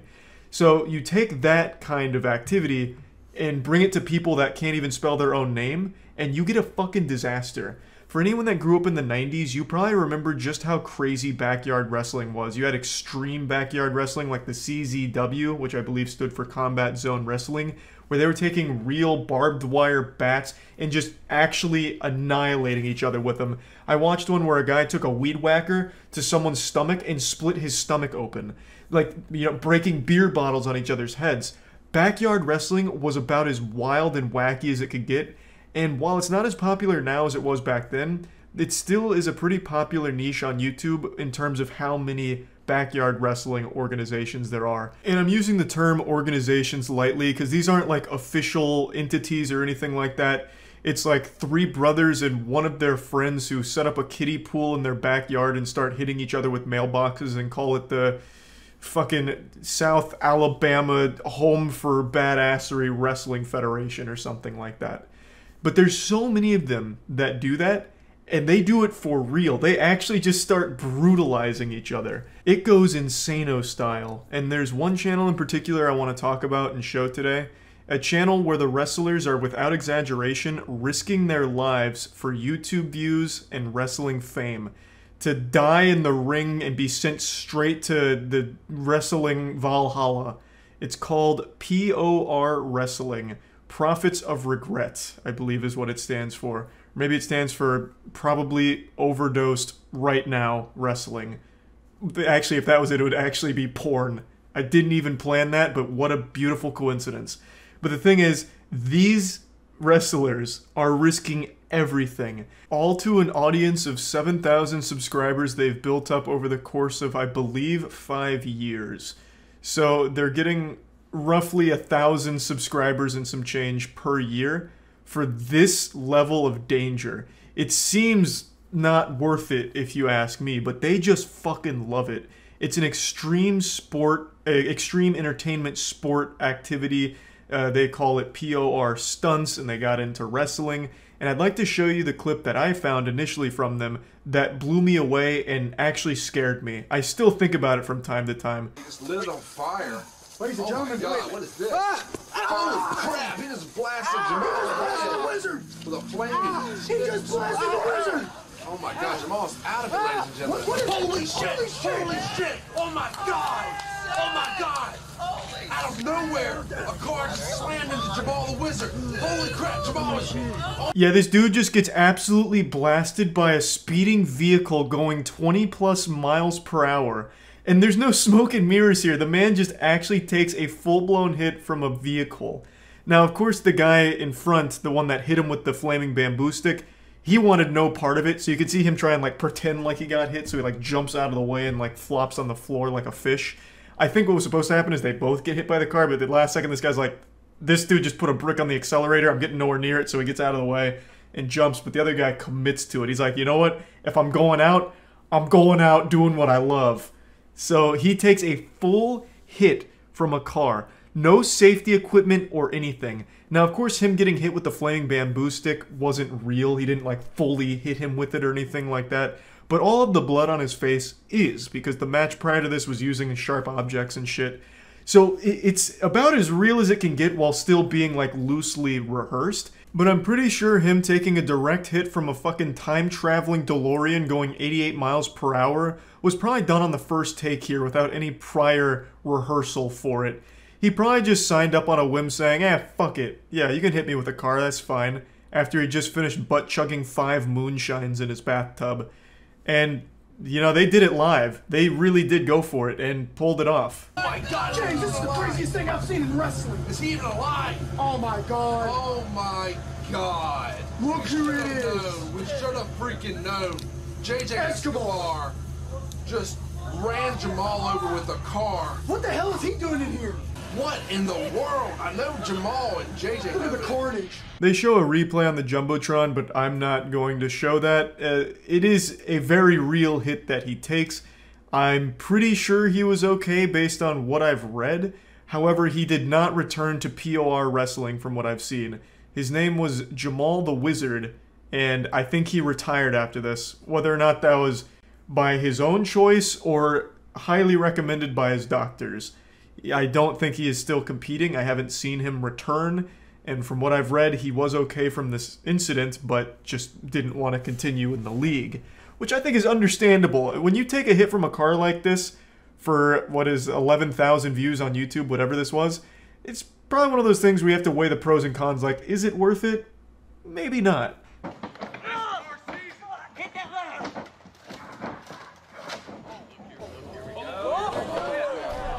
Let's go, Seisky. Let's fucking go, baby. Oh, shit.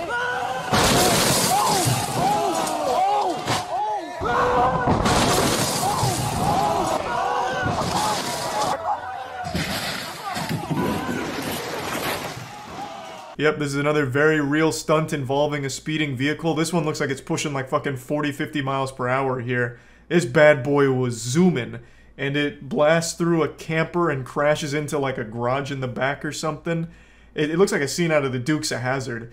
The danger in this one was astronomical, not only for the wrestlers, but everyone even around the vicinity. All the spectators could have just died. Like, there were so many ways that people could have been hurt here. I don't even know where I'd start with naming them.